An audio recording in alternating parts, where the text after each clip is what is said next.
إن الحمد لله نحمده ونستعينه ونستغفره ونؤمن به ونتوكل عليه ونعوذ بالله من شرور أنفسنا ومن سيئات أعمالنا من يهده الله فلا مضل له ومن يضلل فلا هادي له وأشهد أن لا إله إلا الله وحده لا شريك له وأشهد أن محمدًا عبده ورسوله أرسله بالهدى ودين الحق ليظهره على الدين كله ولو كره المشركون. أعوذ بالله من الشيطان الرجيم. يا أيها الذين آمنوا اتقوا الله حق تقاته ولا تموتن إلا وأنتم مسلمون. يا أيها الذين آمنوا اتقوا الله وقولوا قولا سديدا يصلح لكم أعمالكم ويغفر لكم ذنوبكم ومن يطع الله ورسوله فقد فاز فوزا عظيما. اللهم صل على محمد وعلى آل محمد كما صليت على إبراهيم وعلى آل إبراهيم إنك حميد مجيد. اللهم بارك على محمد وعلى آل محمد كما باركت على إبراهيم وعلى آل إبراهيم إنك حميد مجيد. رب اشرح لي صدري ويسر لي أمري واحلل عقدة من لساني يفقهوا قولي. أما بعد فإن خير الكلام كلام الله وخير الحديث كتاب الله وخير الهدي هدي محمد صلى الله عليه وسلم وشر الأمور محدثاتها وكل محدثة بدعة وكل بدعة ضلالة وكل ضلالة في النار. സ്നേഹസമ്പന്നരായ വിശ്വാസികളെ, അള്ളാഹുവിനെ സൂക്ഷിച്ചുകൊണ്ട് ജീവിതത്തെ ചിട്ടപ്പെടുത്തണേ, ക്രമപ്പെടുത്തണേ എന്ന് സ്വന്തത്തെ മറക്കാതെ ഉപദേശിക്കുകയാണ്, ഗൗരവത്തോടുകൂടി വസിയത്ത് നൽകുകയാണ്. അള്ളാഹുവിൻ്റെ അപാരമായ അനുഗ്രഹത്താൽ ഈ വർഷത്തെ റമദാനിലേക്ക് പ്രവേശിക്കാൻ സൗഭാഗ്യം ലഭിക്കുകയും ഈ വർഷത്തെ റമദാനിൽ നോമ്പനുഷ്ഠിക്കാനും നോമ്പുകാരായി അള്ളാഹുവിൻ്റെ ഭവനത്തിൽ ഒരുമിച്ചിരിക്കാനും പടച്ചുറപ്പ് നമുക്ക് തൗഫീക്ക് നൽകി. ഇനി തുടർന്നുള്ള റമദാനിൻ്റെ ദിനരാത്രങ്ങളിലും നോമ്പുകാരായി സൽക്കർമ്മങ്ങൾ ചേർത്തു നിർത്തി യഥാർത്ഥ മുത്തഖികളായി ഇനിയുള്ള ദിവസങ്ങളിലും ജീവിതത്തെ ചിട്ടപ്പെടുത്താൻ പടച്ചുറപ്പ് തൗഫീക്ക് നൽകി അനുഗ്രഹിക്കുമാറാവട്ടെ. അള്ളാഹുവിൻ്റെ ഭവനത്തിൽ സന്തോഷത്തോടുകൂടി സമാധാനത്തോടുകൂടി ശാന്തിയോടുകൂടി നമ്മളിരിക്കുകയാണ്. നമ്മുടെ തൊട്ട് മുന്നിൽ റോഡുണ്ട്. ആ റോഡിലൂടെ വാഹനങ്ങൾ ചീറിപ്പാഞ്ഞു പോയിക്കൊണ്ടിരിക്കുന്നു. അതിൻ്റെ ശബ്ദകോലാഹലങ്ങൾ നമ്മെ അലോസരപ്പെടുത്തുന്നില്ല. ശീതീകരിച്ച അള്ളാഹുവിൻ്റെ ഭവനത്തിൽ നോമ്പുകാരായി ദുഹർ നമസ്കാരാനന്തരം നമ്മളിരിക്കുമ്പോൾ നാം അനുഗ്രഹീതർ എന്ന വിഷയത്തെക്കുറിച്ച് അല്പസമയം ചിലത് സൂചിപ്പിക്കുവാനും ചിലതൊക്കെ ഓർമ്മപ്പെടുത്തുവാനും മാത്രമാണ് ഉദ്ദേശിക്കുന്നത്. പള്ളിയാണ്. ഒരു ഖുതുബയുടെ ഗൗരവം ഒട്ടുമില്ലാതെ വളരെ ഫ്രീ ആയി വളരെ സിമ്പിളായിട്ടിരിക്കണം എന്നുകൂടി ഓർമ്മപ്പെടുത്താൻ, ഒരു ഗൗരവവുമില്ലാതെ ഇൻഷാ അല്ലാഹ്. ഞാൻ നിങ്ങളെങ്ങനെ ഇവിടുന്ന് നോക്കിയിട്ട് ഞാൻ എപ്പോൾ ക്ലാസ് അവസാനിപ്പിക്കണം എന്നുള്ളത് ഞാൻ ക്ലോക്കിലേക്ക് നോക്കി അല്ല തീരുമാനിക്കുക. ഇൻഷാ അല്ലാഹ് നിങ്ങളുടെ മുഖത്ത് നോക്കിയിട്ടാണ് ഞാൻ തീരുമാനിക്കുക. അൽഹംദുലില്ലാഹ് കുട്ടികളൊക്കെ ഉണ്ട്, ചെറുപ്പക്കാരുണ്ട്, പ്രായം ചെന്ന ആളുകളുണ്ട്, സ്ത്രീകളുടെ ഭാഗത്തും അങ്ങനെയൊക്കെ ഉണ്ടാകുമെന്ന് കരുതുന്നു. അൽഹംദുലില്ലാഹ് അള്ളാഹുവിൻ്റെ അപാരമായ അനുഗ്രഹത്താൽ ഈ വർഷത്തെ റമദാനിലെ ഏതാനും ചില ദിവസം, വിരലിൽ എണ്ണിയെടുക്കാവുന്ന ദിവസങ്ങൾ മാത്രമാണ് അവസാനിച്ചിട്ടുള്ളത്. നമ്മൾ ആലോചിക്കേണ്ടതൊരു വിഷയം, ഈ റമദാൻ ഇക്കഴിഞ്ഞ ദിവസങ്ങളിൽ നോമ്പ് അത് പടച്ച റബ്ബ് എന്നിൽ നിന്ന് സ്വീകരിച്ചിട്ടുണ്ടോ? യഥാർത്ഥത്തിൽ അങ്ങനെയൊരു ചിന്ത നമ്മുടെ ഉള്ളിൽ കടന്നു വരാറുണ്ടോ? നോമ്പ് നോൽക്കുന്നു, നോമ്പ് തുറക്കുന്നു, വീട്ടിൽ പോകുന്നു, ഭക്ഷണം കഴിക്കുന്നു, തറാവീഹ് നമസ്കരിക്കുന്നു, പിന്നീട് വീട്ടിൽ ചെല്ലുന്നു, അടുത്ത നോമ്പിനുള്ള ഒരുക്കങ്ങളിലേക്ക് കടക്കുന്നു എന്നതിനപ്പുറത്ത് ഒരു ദിവസത്തെ നോമ്പ് അവസാനിക്കുമ്പോൾ എൻ്റെ ഈ നോമ്പ് അല്ലാഹു സുബ്ഹാനഹു വ തആല സ്വീകരിച്ചിട്ടുണ്ടോ എന്ന ഒരു ചോദ്യം പ്രിയപ്പെട്ടവരെ നമ്മുടെ ഉള്ളിൽ ഉണ്ടാകുന്നില്ലെങ്കിൽ അതുണ്ടാകണമെന്ന് കഴിഞ്ഞ വർഷത്തെ റമദാൻ ശരിക്കും ആലോചിക്കണേ. കഴിഞ്ഞ വർഷത്തെ റമദാന് കഴിഞ്ഞിട്ട് ഒരു വർഷം കഴിഞ്ഞു. ആ ഒരു വർഷ കാലഘട്ടത്തിനിടയിൽ ഒരു തവണയെങ്കിലും പടച്ചോനെ എൻ്റെ നോമ്പുകൾ അത് സ്വീകരിക്കണേ എന്ന ആത്മാർത്ഥമായൊരു പ്രാർത്ഥന നമ്മുടെ ഉള്ളിലുണ്ടായിട്ടുണ്ടോ എന്നാണ്. ഇബ്രാഹിം നബി അലൈഹിസ്സലാത്തു വസ്സലാമയുടെയും മകൻ ഇസ്മായിൽ നബി അലൈഹിസ്സലാത്തു വസ്സലാമയുടെയും ചരിത്രം ഏറെ കേട്ടിട്ടുണ്ട് നമ്മൾ. മക്കയിലെത്തി. ആ മക്കയിൽ അള്ളാഹുവിൻ്റെ കൽപ്പന പ്രകാരം കഅബയെ ഒന്നുകൂടി പടുത്തുയർത്തിയ ശേഷം ആ രണ്ട് പ്രവാചകന്മാർ അള്ളാഹുവിനോട് പ്രാർത്ഥിക്കുന്ന പ്രാർത്ഥന വിശുദ്ധ ഖുർആൻ പഠിപ്പിച്ചു തന്നത് റബ്ബന തഖബ്ബൽ മിന്നാ എന്നാണ്. അള്ളാഹുവിൻ്റെ കൽപ്പന പ്രകാരം കഅബ പടുത്തുയർത്തിയിട്ട് ആ രണ്ട് പ്രവാചകന്മാർ പ്രാർത്ഥിക്കുന്നത് പടച്ചോനെ സ്വീകരിക്കണേന്നാണ്, ഞങ്ങളിൽ നിന്ന് സ്വീകരിക്കണേന്ന്. നമുക്കൊരു ഉറപ്പുമില്ല നമ്മുടെ നോമ്പ് പടച്ചുറപ്പ് സ്വീകരിക്കുന്നുണ്ടോ എന്ന് നമുക്കൊരു ഉറപ്പുമില്ല. അതുകൊണ്ടാണ് റസൂലുള്ളാഹി സ്വല്ലല്ലാഹു അലൈഹി വസല്ലം ചില ഹതഭാഗ്യരെക്കുറിച്ച്, അനുഗ്രഹം ലഭിച്ചിട്ടില്ലാത്ത ആളുകളെക്കുറിച്ച് ഇങ്ങനെ പറയുമ്പോൾ അവിടുന്ന് എണ്ണിപ്പറയാൻ റുബ്ബ സായിമിൻ ലൈസ ലഹു മിൻ സിയാമിഹി ഇല്ലൽ ജൂഅ്. എത്രയെത്ര നോമ്പുകാരാണ് പട്ടിണി കിടന്നു എന്നതല്ലാതെ, വിശപ്പ് സഹിച്ചു എന്നതല്ലാതെ, ദാഹം സഹിച്ചു എന്നതല്ലാതെ ആ നോമ്പിൻ്റെ പ്രതിഫലം നേടിയെടുക്കാത്ത എത്രയെത്ര നോമ്പുകാരാണുള്ളത്. നമ്മൾ ആ കൂട്ടത്തിലുണ്ടോയെന്ന് ആലോചിക്കുക. നമ്മുടെ സംസാരം ഇങ്ങനെ മുന്നോട്ട് പോകുമ്പോഴേ നമ്മൾ ആലോചിക്കേണ്ട വിഷയമാണ്. അതാ റസൂലുള്ളാഹി സ്വല്ലല്ലാഹു അലൈഹി വസല്ലം വീണ്ടും സംസാരിക്കുന്നു, വറുബ്ബ ഖായിമിൻ, എത്രയെത്ര നമസ്കാരക്കാരാണ്, എത്രയെത്ര നമസ്കരിക്കുന്ന ആളുകളാണ്, ലൈസ ലഹു മിൻ ഖിയാമിഹി ഇല്ല സഹർ, രാത്രി ഉറക്കമിളച്ചു എന്നതല്ലാതെ, എന്നും ഉറങ്ങുന്ന സമയത്ത് പള്ളിയിൽ വന്ന് നമസ്കരിക്കുകയാണ്, അല്ല വീട്ടിലിരുന്നാണെങ്കിലും നമസ്കരിച്ചു കൊണ്ടിരിക്കുകയാണ് ഉറക്കമിളച്ചുകൊണ്ട്. പ്രവാചകൻ സല്ലല്ലാഹു അലൈഹി വസല്ലം അത്തരം ആളുകളെ കുറിച്ച് പറയാണ്, എത്രയെത്ര നമസ്കാരക്കാരാണ് ഉറക്കമിളച്ചു എന്നതല്ലാതെ അവരുടെ നമസ്കാരം പടച്ച റബ്ബ് സ്വീകരിക്കാത്ത നമസ്കാരക്കാരുണ്ട്. വിശപ്പ് സഹിച്ചു എന്നതല്ലാതെ നോമ്പ് സ്വീകരിക്കപ്പെടാത്ത നോമ്പുകാരുണ്ട്.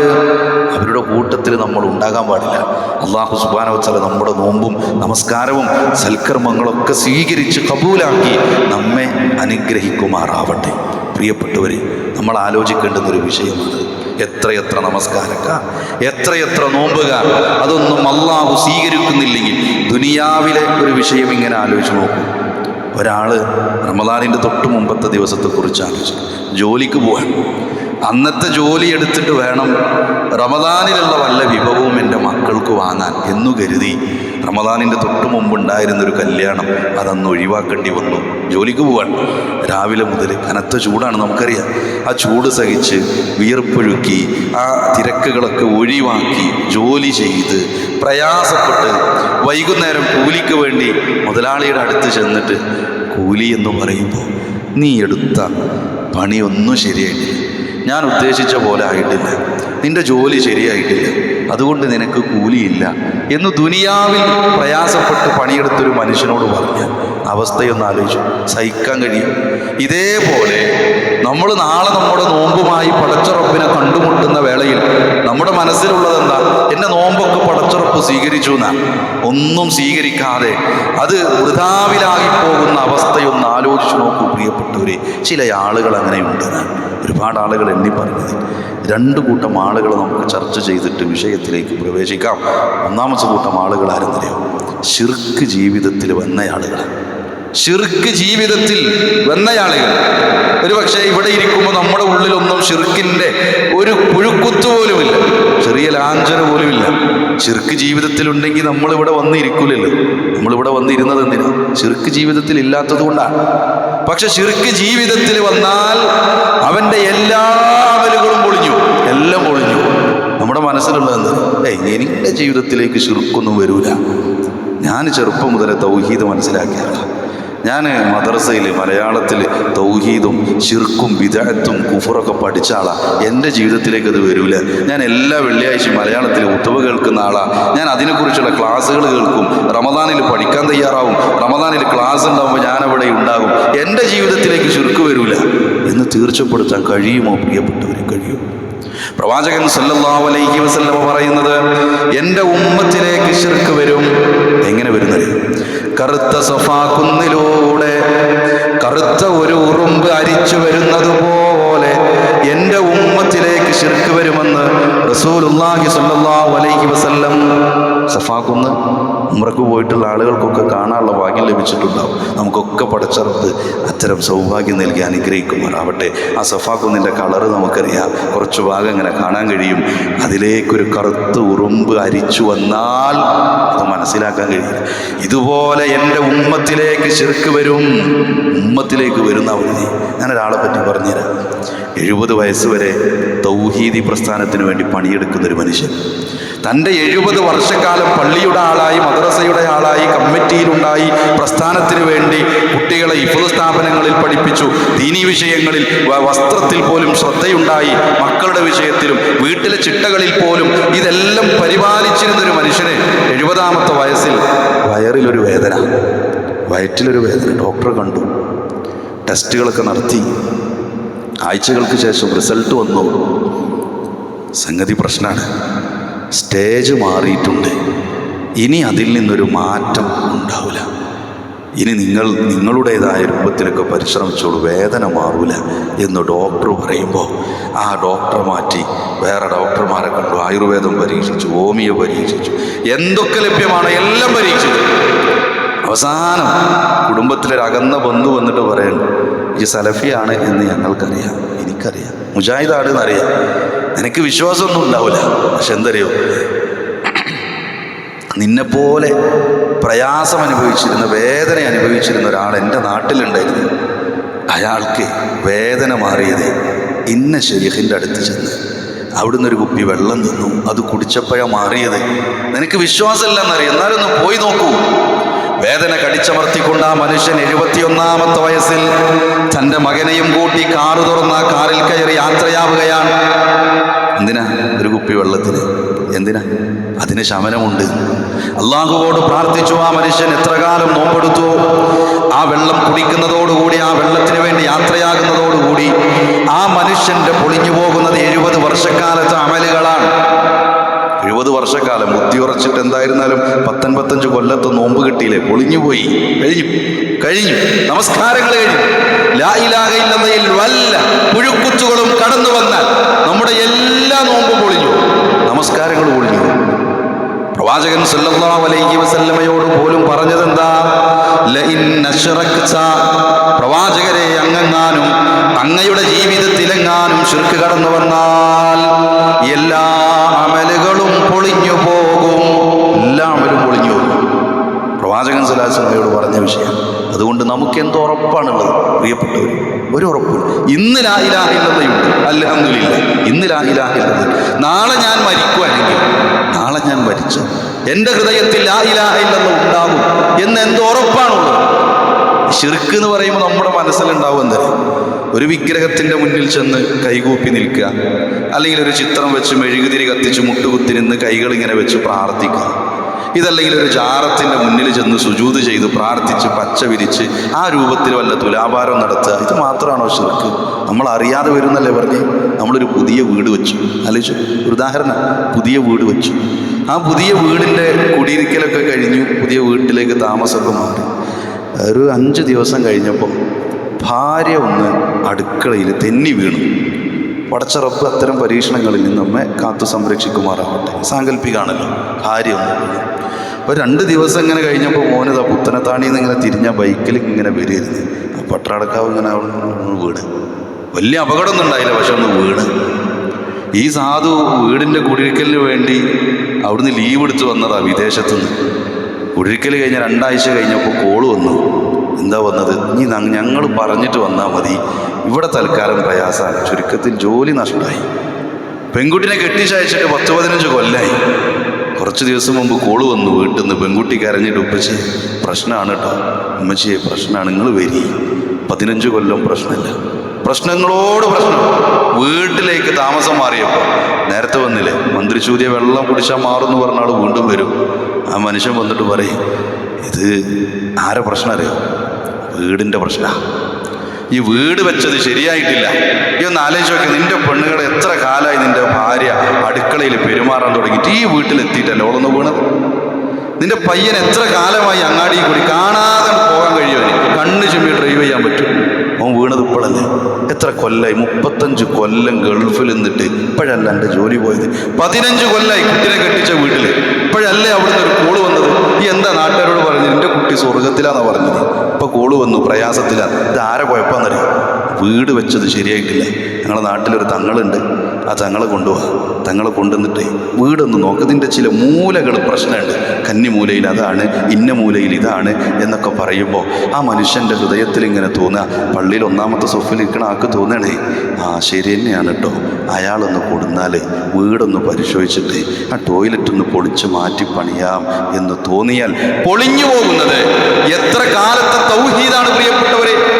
അല്ലാഹു അല്ലാതെ മറ്റൊരാൾക്ക് നമ്മെ അപായപ്പെടുത്താനും സഹായിക്കാനും പ്രതീക്ഷയർപ്പിക്കാനും പടച്ച റബ്ബല്ലാത്ത സങ്കേതത്തിലേക്ക് മനുഷ്യർ തിരിഞ്ഞാൽ പൊളിഞ്ഞു പോകുന്നത് അവന്റെ വിശ്വാസം മാത്രമല്ല, എല്ലാ അമലുകളും. നമ്മുടെ നോമ്പിനെ കുറിച്ച് ആ ഭീതി നമുക്ക് വേണം. നാളെ മരിക്കുമ്പോഴേ നമ്മൾ എന്നാ മരിക്കാന്നറിയില്ല. മരിക്കുമ്പോൾ ലാ ഇലാഹ ഇല്ലല്ലാഹ് ഉണ്ടോ എന്നുള്ളതാണ്. അതുകൊണ്ടൊരു പ്രാർത്ഥന പഠിപ്പിച്ചു തന്നു. അല്ലാഹുമ്മ യാ മുഖല്ലിബൽ ഖുലൂബ് സബ്ബിത് ഖൽബി അലാ ദീനിക്. ഹൃദയങ്ങളെ മാറ്റിമറിക്കുന്നവനായ റബ്ബേ, എൻ്റെ ഹൃദയത്തെ നിന്റെ ദീനിൽ ഉറപ്പിച്ചു നിർത്തണേ. പ്രാർത്ഥന ഉണ്ടാവണം. നമ്മളിങ്ങനെ ഞാൻ എന്തായാലും സ്വർഗത്തിൽ തന്നെ ആയിരിക്കും എന്ന് പറഞ്ഞ് ഇരുന്നിട്ടൊരു കാര്യമില്ല. ഭീതി ഉണ്ടാവണം, പേടിയുണ്ടാവണം. ഇതാ 1-ാമത്തെ വിഷയം. 2-ാമത്തെ ഒരു കാര്യം എന്താണെന്ന് വെച്ചാൽ, റമദാൻ എന്നാൽ അത് പിണക്കത്തിൻ്റെ മാസം അല്ല, അത് ഇണക്കത്തിൻ്റെ മാസമാണ്. നമ്മൾ ആരോടെങ്കിലും പിണങ്ങി നിൽക്കുന്നുണ്ട് എങ്കിൽ ഇവിടെ ഇരുന്നിട്ട് നമ്മൾ ആലോചിക്കേണ്ട വിഷയം, എൻ്റെ ജീവിതത്തിൽ ഞാൻ ആരോടെങ്കിലും പിണങ്ങി നിൽക്കുന്നുണ്ടോ? എന്തു കാരണമാവും ആരോടെങ്കിലും പിണങ്ങി നിൽക്കുന്നുണ്ടോ? അവൻ്റെ നന്മകൾ അല്ലാഹു സ്വീകരിക്കൂല, പുറത്തു തരൂല. എത്രത്തോളം അറിയാം?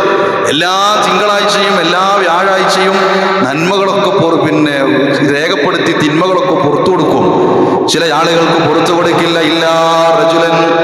ചില ആളുകളെ മാറ്റി നിർത്തും. എന്താ കാരണമെന്തെന്നറിയോ? അവൻ്റെ കൂട്ടുകാരനുമായി പിണക്കത്തിലാണ്, അവളുടെ കൂട്ടുകാരിയുമായി പിണക്കത്തിലാണ്. ആ കാരണത്താൽ അവരുടെ പാപങ്ങളും പുറത്തു കൊടുക്കൂല. എന്തിനാ പ്രിയപ്പെട്ടവരെ നോമ്പ്? എന്തിനാ നോമ്പ്? എൻ്റെ ഈ ലോകത്ത് ഒരുപാട് ആളുകൾ പട്ടിണി കിടക്കുന്നുണ്ട്. അപ്പോൾ പട്ടിണിയുടെ വേദന എൻ്റെ അടിമകൾ അറിയണം എന്ന് കരുതിയിട്ട് പടച്ച റബ്ബ് നിശ്ചയിച്ചതാണോ പ്രിയപ്പെട്ടവര് നോമ്പ്? അല്ലല്ലോ. നോമ്പ് വന്നിട്ട് വേണം എനിക്കെൻ്റെ ശരീരം ഒന്ന് പുഷ്ടിപ്പെടുത്തി, ഇതിനാണോ നോമ്പ്? അല്ലല്ലോ.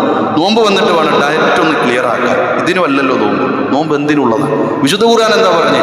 ലഅല്ലകും തത്തഖൂൻ, നിങ്ങൾ തെക്കുവയുള്ളവരായി മാറാൻ വേണ്ടിയിട്ടാണ്. ആ തെക്കുവുണ്ടോന്ന മാത്രമല്ല, പാപങ്ങൾ പൊറുക്കും. പക്ഷെ പിണക്കം ജീവിതത്തിൽ ഉണ്ടെങ്കിൽ എന്താ പറയാറിയോ? ആ പിണങ്ങിയ 2 ആളുകളെങ്ങനെ പറ്റി അവരെ കുറിച്ച് പറയുന്നത്, ഈ 2 പേർക്ക് വേണ്ടി വെയിറ്റ് ചെയ്തു, അവരെ പാപങ്ങൾ പൊറുക്കണ്ട. അവര് നന്നാകുന്നത് വരെ വെയിറ്റ് ചെയ്തോ എന്ന് പറയപ്പെടുമെന്നാണ്. ഓരോ തിങ്കളാഴ്ചയിലും 3 തവണ പറയപ്പെടും, ഓരോ വ്യാഴാഴ്ചയിലും പറയപ്പെടുമെന്നാണ്. നമ്മളെ പറ്റി എന്താ പറയണെന്ന് ആലോചിക്കും. ഇവിടെ ഇരുന്നിട്ട് നമ്മൾ ആലോചിക്കും, ഞാൻ എൻ്റെ ജീവിതത്തിൽ ആരോടെങ്കിലും പിണങ്ങി നിൽക്കുന്നുണ്ടോ എന്ന് നമ്മൾ ആലോചിക്കുക. വിഷയം ഗൗരവത്തോടു കൂടി ആലോചിക്കുക. ഞാൻ ആരോടെങ്കിലും പിണങ്ങി നിൽക്കുന്നുണ്ടോ? നമ്മൾ പറയില്ലേ, 5 പൈസ കടല്ലാതെ ഉറങ്ങാൻ പറ്റിയാൽ അതൊരു വല്ലാത്ത സമാധാനമാണ്. 5 പൈസ കടല്ലാതിരിക്കുന്ന ഒരു അവസ്ഥ എന്ന് പറഞ്ഞാൽ എന്തു സന്തോഷം ഉണ്ടാവും. ഇതേപോലെ ജീവിതത്തിൽ ആരോടും എനിക്കൊരു വെറുപ്പില്ല, ആരോടും എനിക്കൊരു വെറുപ്പില്ല. ഒരിക്കൽ പ്രവാചകൻ സ്വല്ലല്ലാഹു അലൈഹി വസല്ലം ഇങ്ങനെ ക്ലാസ് എടുക്കുന്ന സമയത്ത് പ്രവാചകൻ സ്വല്ലല്ലാഹു അലൈഹി വസല്ലം പറഞ്ഞു, സ്വർഗത്തിൽപ്പെട്ട ഒരാൾ ഇപ്പോൾ വരും കേട്ടോ എന്ന് പറഞ്ഞു. സ്വർഗത്തിൽപ്പെട്ട ഒരാൾ ഇപ്പോൾ വരും. സ്വഹാബികൾ ഇങ്ങനെ പിറകോട്ട് നോക്കുക, ആലോചിക്കുക എന്തൊരു സൗഭാഗ്യമായിരിക്കും. അവർ മനുഷ്യനിങ്ങനെ വരികയാണ്, വുളു എടുത്തിട്ട് താടി രോമത്തിൽ നിന്ന് വെള്ളം ഇറ്റി വീഴുന്നുണ്ട്, കയ്യിൽ അദ്ദേഹത്തിൻ്റെ ചെരുപ്പുണ്ട്. അദ്ദേഹം ഇങ്ങനെ വന്ന് ആ സദസ്സിലെത്തും. അന്നത് കഴിഞ്ഞു. 2ാമത്തെ ദിവസവും ഇതേപോലെ പ്രവാചകൻ സ്വല്ലല്ലാഹു അലൈഹി വസല്ലം പറഞ്ഞു, നിങ്ങളിലേക്ക് സ്വർഗത്തിൽപ്പെട്ട അഹ്ലുൽ ജന്നയിൽപ്പെട്ട ഒരാൾ ഇപ്പോൾ വരും. സ്വഹാബികൾ പ്രതീക്ഷയോടുകൂടി നോക്കുമ്പോൾ തലേ ദിവസം വന്ന ആൾ അതേപോലെ വരും. നേരത്തെ വന്നിരുന്നിട്ടും കൂടിയില്ല, ക്ലാസ് തുടങ്ങിയിട്ടാണ് വരുന്നത്. 3ാമത്തെ ദിവസവും ഇതേപോലെ സമാനമായ ആൾ വന്നപ്പോൾ ഒരു സ്വഹാബി അദ്ദേഹത്തിൻ്റെ വീട്ടിലേക്ക് പോയി. എന്തിനാ പോയതെന്നറിയാം? സ്വർഗം കിട്ടാനുള്ള എന്തു പ്രവർത്തനമാണ് ഈ മനുഷ്യൻ ചെയ്യണത് അറിയണം. ചെറിയ ആളുണ്ടായിട്ട് അദ്ദേഹത്തിന് മാത്രമല്ലേ സ്വർഗം കിട്ടുമെന്ന് പറഞ്ഞത്. ആ മനുഷ്യൻ്റെ വീട്ടിൽ പോയി താമസിച്ചു. ആ സ്വഹാബി നോക്കുമ്പോൾ പ്രത്യേകിച്ചൊന്നും കൂടുതലായിട്ട് ആ മനുഷ്യൻ ചെയ്യുന്നത് കാണുന്നില്ല. ഒരു ദിവസം അങ്ങനെയാണ് കഴിഞ്ഞു. താമസിക്കാം, എന്തിനാ വന്നത് പോലും ചോദിക്കണില്ല. 3 ദിവസമല്ലേ ആദിത്യം വരിക, അത് ആദിത്യം എന്ന് പറഞ്ഞാൽ 2ാമത്തെ ദിവസം കഴിഞ്ഞ് ഈ സ്വഹാബി വാച്ച് ചെയ്യാൻ, എന്താണ് ഇപ്പം ഞങ്ങളാരും ചെയ്യാത്ത എന്തു കർമ്മമാണ് ഈ മനുഷ്യൻ ചെയ്യുന്നത്, പ്രത്യേകിച്ചൊന്നും കണ്ടില്ല. 3ാമത്തെ ദിവസം കഴിഞ്ഞ് മടങ്ങിയപ്പോഴേ ആ മനുഷ്യനോട് പറഞ്ഞു, ഞാൻ നിങ്ങളുടെ വീട്ടിൽ വന്ന് നിൽക്കാനുള്ള കാരണം എന്താണെന്നറിയോ? പ്രവാചകൻ സ്വല്ലല്ലാഹു അലൈഹി വസല്ലം ഇങ്ങനെ പറഞ്ഞിട്ടുണ്ട്, സ്വർഗത്തിലൊരാൾ വരുമെന്ന് പറഞ്ഞപ്പോൾ 3 ദിവസവും താങ്കളാണ് വന്നത്. താങ്കളുടെ ജീവിതത്തിലെ എന്തു കർമ്മമാണ് അങ്ങയെ അതിന് പ്രാപ്തനാക്കിയതെന്ന് അറിയാനാ നിങ്ങളെ കൂടെ 3 ദിവസം ഞാൻ ജീവിച്ചത്. ആ സ്വഹാബിമാർക്കൊക്കെ സ്വർഗത്തിനോടുള്ളൊരു താല്പര്യം കൂടി നമ്മൾ ചേർത്ത് വായിക്കേണ്ടതുണ്ട്. ആ മനുഷ്യനിങ്ങനെ ആലോചിച്ചിട്ട് പറഞ്ഞാൽ തരാം, എനിക്കെൻ്റെ ജീവിതത്തിൽ ആരോടും വെറുപ്പില്ല, എനിക്കെൻ്റെ ജീവിതത്തിൽ ആരോടും എനിക്ക് വെറുപ്പില്ല, അസൂയയില്ല, പകയില്ല, ഒന്നുമില്ല. സ്വഹാബിക്ക് കാര്യം മനസ്സിലായി. എങ്കിൽ ഇതുതന്നെയാണ് താങ്കളെ പ്രാപ്തനാക്കിയത്. നോമ്പുകാരായി, 1ാമത്തെ സ്വഫിൻ്റെ ആളുകളായി, എല്ലാ നമസ്കാരക്കാരായി, തറാവീഹിനടക്കം സജീവമായി നമ്മളിങ്ങനെ മുന്നോട്ട് പോകുമ്പോൾ ഹൃദയത്തോട് ചോദിക്കുക, ഞാൻ ആരോടാ പിണങ്ങി നിൽക്കണേ? എന്തു കാരണമായിക്കോട്ടെ, എന്തു കാരണം. ഇത് കേൾക്കുമ്പോൾ ചില ആളുകൾ വിചാരിക്കുന്നത്, പ്രസംഗിക്കുന്ന ആളുകൾക്ക് ഇങ്ങനെ പറഞ്ഞാണ് പോയാൽ മതി. അവൾ എന്നോട് ചെയ്തതറിയില്ല, അവന് എൻ്റെ കച്ചവടത്തിൽ 10 ലക്ഷം റുപ്യേൻ്റെ നഷ്ടം ഉണ്ടാക്കിയത് ഒരാവശ്യമില്ല, അതുകൊണ്ട് ഓനോട് ഞാൻ മിണ്ടണമെന്നില്ല. ആലോചിച്ചു, എന്തു കാരണമാവട്ടെ. ചില ആളുകൾ എത്രത്തോളം അറിയാം, സൊഫിലിങ്ങനെ വന്നിട്ട് കുറച്ച് നേരം വൈകിയാണ് വന്നത്, എന്നിട്ട് തക്ബീറത്തുൽ ഇഹ്റാമിലേക്ക് കൈ ഇങ്ങനെ ഉയർത്തുക, ഇമാമ് തുടങ്ങിയിട്ടുണ്ട് നിസ്കാരം. അപ്പോഴാണ് പെട്ടെന്ന് ഇങ്ങനെ ഈ സൈഡിൽ നിൽക്കുന്ന ആൾ ആരാ നോക്കിയത്, ശ്രദ്ധയിൽപ്പെട്ടു. തെറ്റി നിൽക്കുന്ന ആളാണ്. തക്ബീറത്തുൽ ഇഹ്റാമിലേക്ക് ഉയർത്തിയ കൈ താഴ്ത്തി അപ്പുറത്ത് പോയി നിൽക്കുന്നവർ നമസ്കാരക്കാരിൽ ഉണ്ട്. പ്രവാചകൻ സ്വല്ലല്ലാഹു അലൈഹി വസല്ലം പറഞ്ഞില്ലേ, ഫയുഗ്രിദു ഹാദാ, തിരിഞ്ഞു കളയുന്നു. എപ്പോഴാ തിരിഞ്ഞു കളയണത്? പള്ളിയിൽ നോമ്പ് തുറക്കുക ആകെ എത്ര ആളാ കൂടാ? 15 ആളാ കൂടാ. 15 ആളിൽ 2 ആൾ തെറ്റി നിൽക്കുക. എന്നിട്ട് വത്തക്കം മുറിക്കണോടത്ത് വരുന്നുണ്ടാവും, അപ്പോൾ അവിടുന്ന് തിരിഞ്ഞു നിൽക്കുക. അപ്പുറത്ത് തീത്തപ്പഴം വെക്കണോടത്തുണ്ടാവും, അവിടുന്ന് തിരിഞ്ഞു നിൽക്കുക. അവസാനം തിന്നുന്ന സ്ഥലത്തുണ്ടാവും, അവിടുന്ന് തിരിഞ്ഞിരിക്കുക. നമസ്കരിക്കുന്നോടത്ത് തിരിഞ്ഞ്. എന്താ കാരണം? പ്രത്യേകിച്ചൊന്നുമില്ല. എന്താ കാരണം? 2000 റുപ്യൻ്റെ കേസ്. 2000 റുപ്യൻ്റെ കേസ്. ഒരു വഴിത്തർക്കം, മക്കൾ തമ്മിലുണ്ടായ ഒരു കച്ചവീഴ്ച. അല്ലെങ്കിൽ നിങ്ങൾ കണ്ടിട്ടില്ലേ, ഒരേ ഗർഭപാത്രത്തിൽ നിന്ന് ജനിച്ചു വീണ് നല്ല കുടുംബമായിരുന്നു. അവസാനം ബാപ്പാൻ്റെ സ്വത്ത് ഓഹരി വെച്ചപ്പോൾ അനിയനും ജ്യേഷ്ഠനും തമ്മിൽ തെറ്റി. അനിയനും ജ്യേഷ്ഠനും തമ്മിൽ തെറ്റി. വാപ്പാനോട് തെറ്റി നിൽക്കുന്ന മക്കൾ തിരിച്ചു മകനോടെ, ഞാൻ അധ്വാനിച്ച വീടാണ്, ഈ പടി ചവിട്ടിപ്പോരെന്ന് പറഞ്ഞ് പുറത്താക്കണ വാപ്പാരുണ്ട്. എന്നിട്ട് നോമ്പ് തുറക്കാൻ നേരത്ത് മോന് ബൈക്ക് എടുത്തിട്ട് ഗേറ്റിൻ്റെ അവിടെ അങ്ങനെ വന്നിട്ട് നോക്കുക, വാപ്പ കൊലായിലിരിക്കുന്നുണ്ടോ? വാപ്പ കൊലായിലിരിക്കുന്നുണ്ടെങ്കിൽ നോമ്പ് തുറ ഇവിടുന്ന പള്ളിയിൽ നിന്ന്, വാപ്പല്ലെങ്കിൽ അടുക്കളയിൽ കൂടെ പോയാൽ അടുക്കളയിൽ നിന്ന് ഉമ്മാൻ്റെ ഒപ്പം നോമ്പ് തുറക്കാലോചിച്ചു. ഇങ്ങനെയുള്ള വാപ്പമാരും ഉമ്മമാരും രക്ഷിതാക്കളും സുഹൃത്തുക്കളും പ്രിയപ്പെട്ടവരുമാണോ നമ്മൾ? ആലോചിച്ചു. എങ്കിൽ ഇപ്പോൾ പട്ടിണി കിടന്നത് വെറുതെ, ഇന്നലെ പട്ടിണി കിടന്നതും വെറുതെ. എത്ര കാലമായി നോമ്പുകാരായി പിണങ്ങി നിൽക്കുന്നുവെങ്കിൽ നമ്മൾ വെറുതെ വിശപ്പ് സഹിച്ചു, വെറുതെ ഉറക്കളച്ച് നമസ്കരിക്കണം. അല്ലാഹു സുബ്ഹാനഹു വ തആല ഒന്നും പുറത്തു തരുന്നില്ല. എന്തിനാ നോമ്പ് നമ്മൾ ചോദിച്ചു വെച്ചല്ലോ. മൻ സോമ റമളാന ഈമാനൻ വഹ്തിസാബൻ, ഈമാനോടുകൂടി പ്രതിഫലേച്ഛയോടുകൂടി ആരെങ്കിലും റമളാനിൽ നോമ്പ് അനുഷ്ഠിച്ചാൽ ഗുഫിറ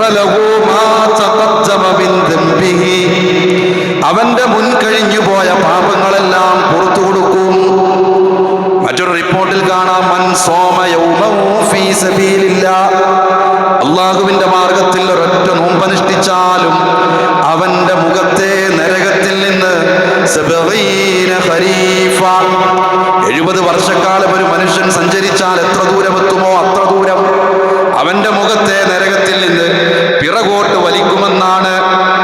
എത്ര കാലത്ത് നോമ്പ് കിട്ടി ആലോചിച്ചു, എത്ര കാലത്ത് നോമ്പ് കിട്ടി, എത്ര വയസ്സായി എന്നാലോചിക്കുക. പ്രായപൂർത്തിയായിട്ട് നോമ്പെടുക്കാൻ തുടങ്ങിയിട്ട് 2 വർഷത്തെ നോമ്പ്, 5 വർഷം, 10 വർഷം, 40 വർഷം, 50 വർഷം. ആ 50 വർഷത്തെ നോമ്പ് കൊണ്ട് എൻ്റെ ജീവിതത്തിൽ എന്തു നേടി? തെക്കുവയുള്ളവരായി മാറിയോ? എൻ്റെ പാപങ്ങൾ പുറത്തുവോ? നരകത്തിൽ നിന്ന് എൻ്റെ മുഖത്തെ പടച്ച റബ്ബ് കാത്തു സൂക്ഷിച്ചിട്ടുണ്ടാകുമോ എന്ന ചോദ്യം പ്രിയപ്പെട്ടവരെ നമ്മുടെ ഉള്ളിലുണ്ടാവണം. നമ്മളൊക്കെ എത്ര സുഖത്തിലാണ് നമ്മൾ നോമ്പനുഷ്ഠിക്കുന്നത് എന്നൊന്ന് ആലോചിച്ച് നോക്കൂ നിങ്ങൾ.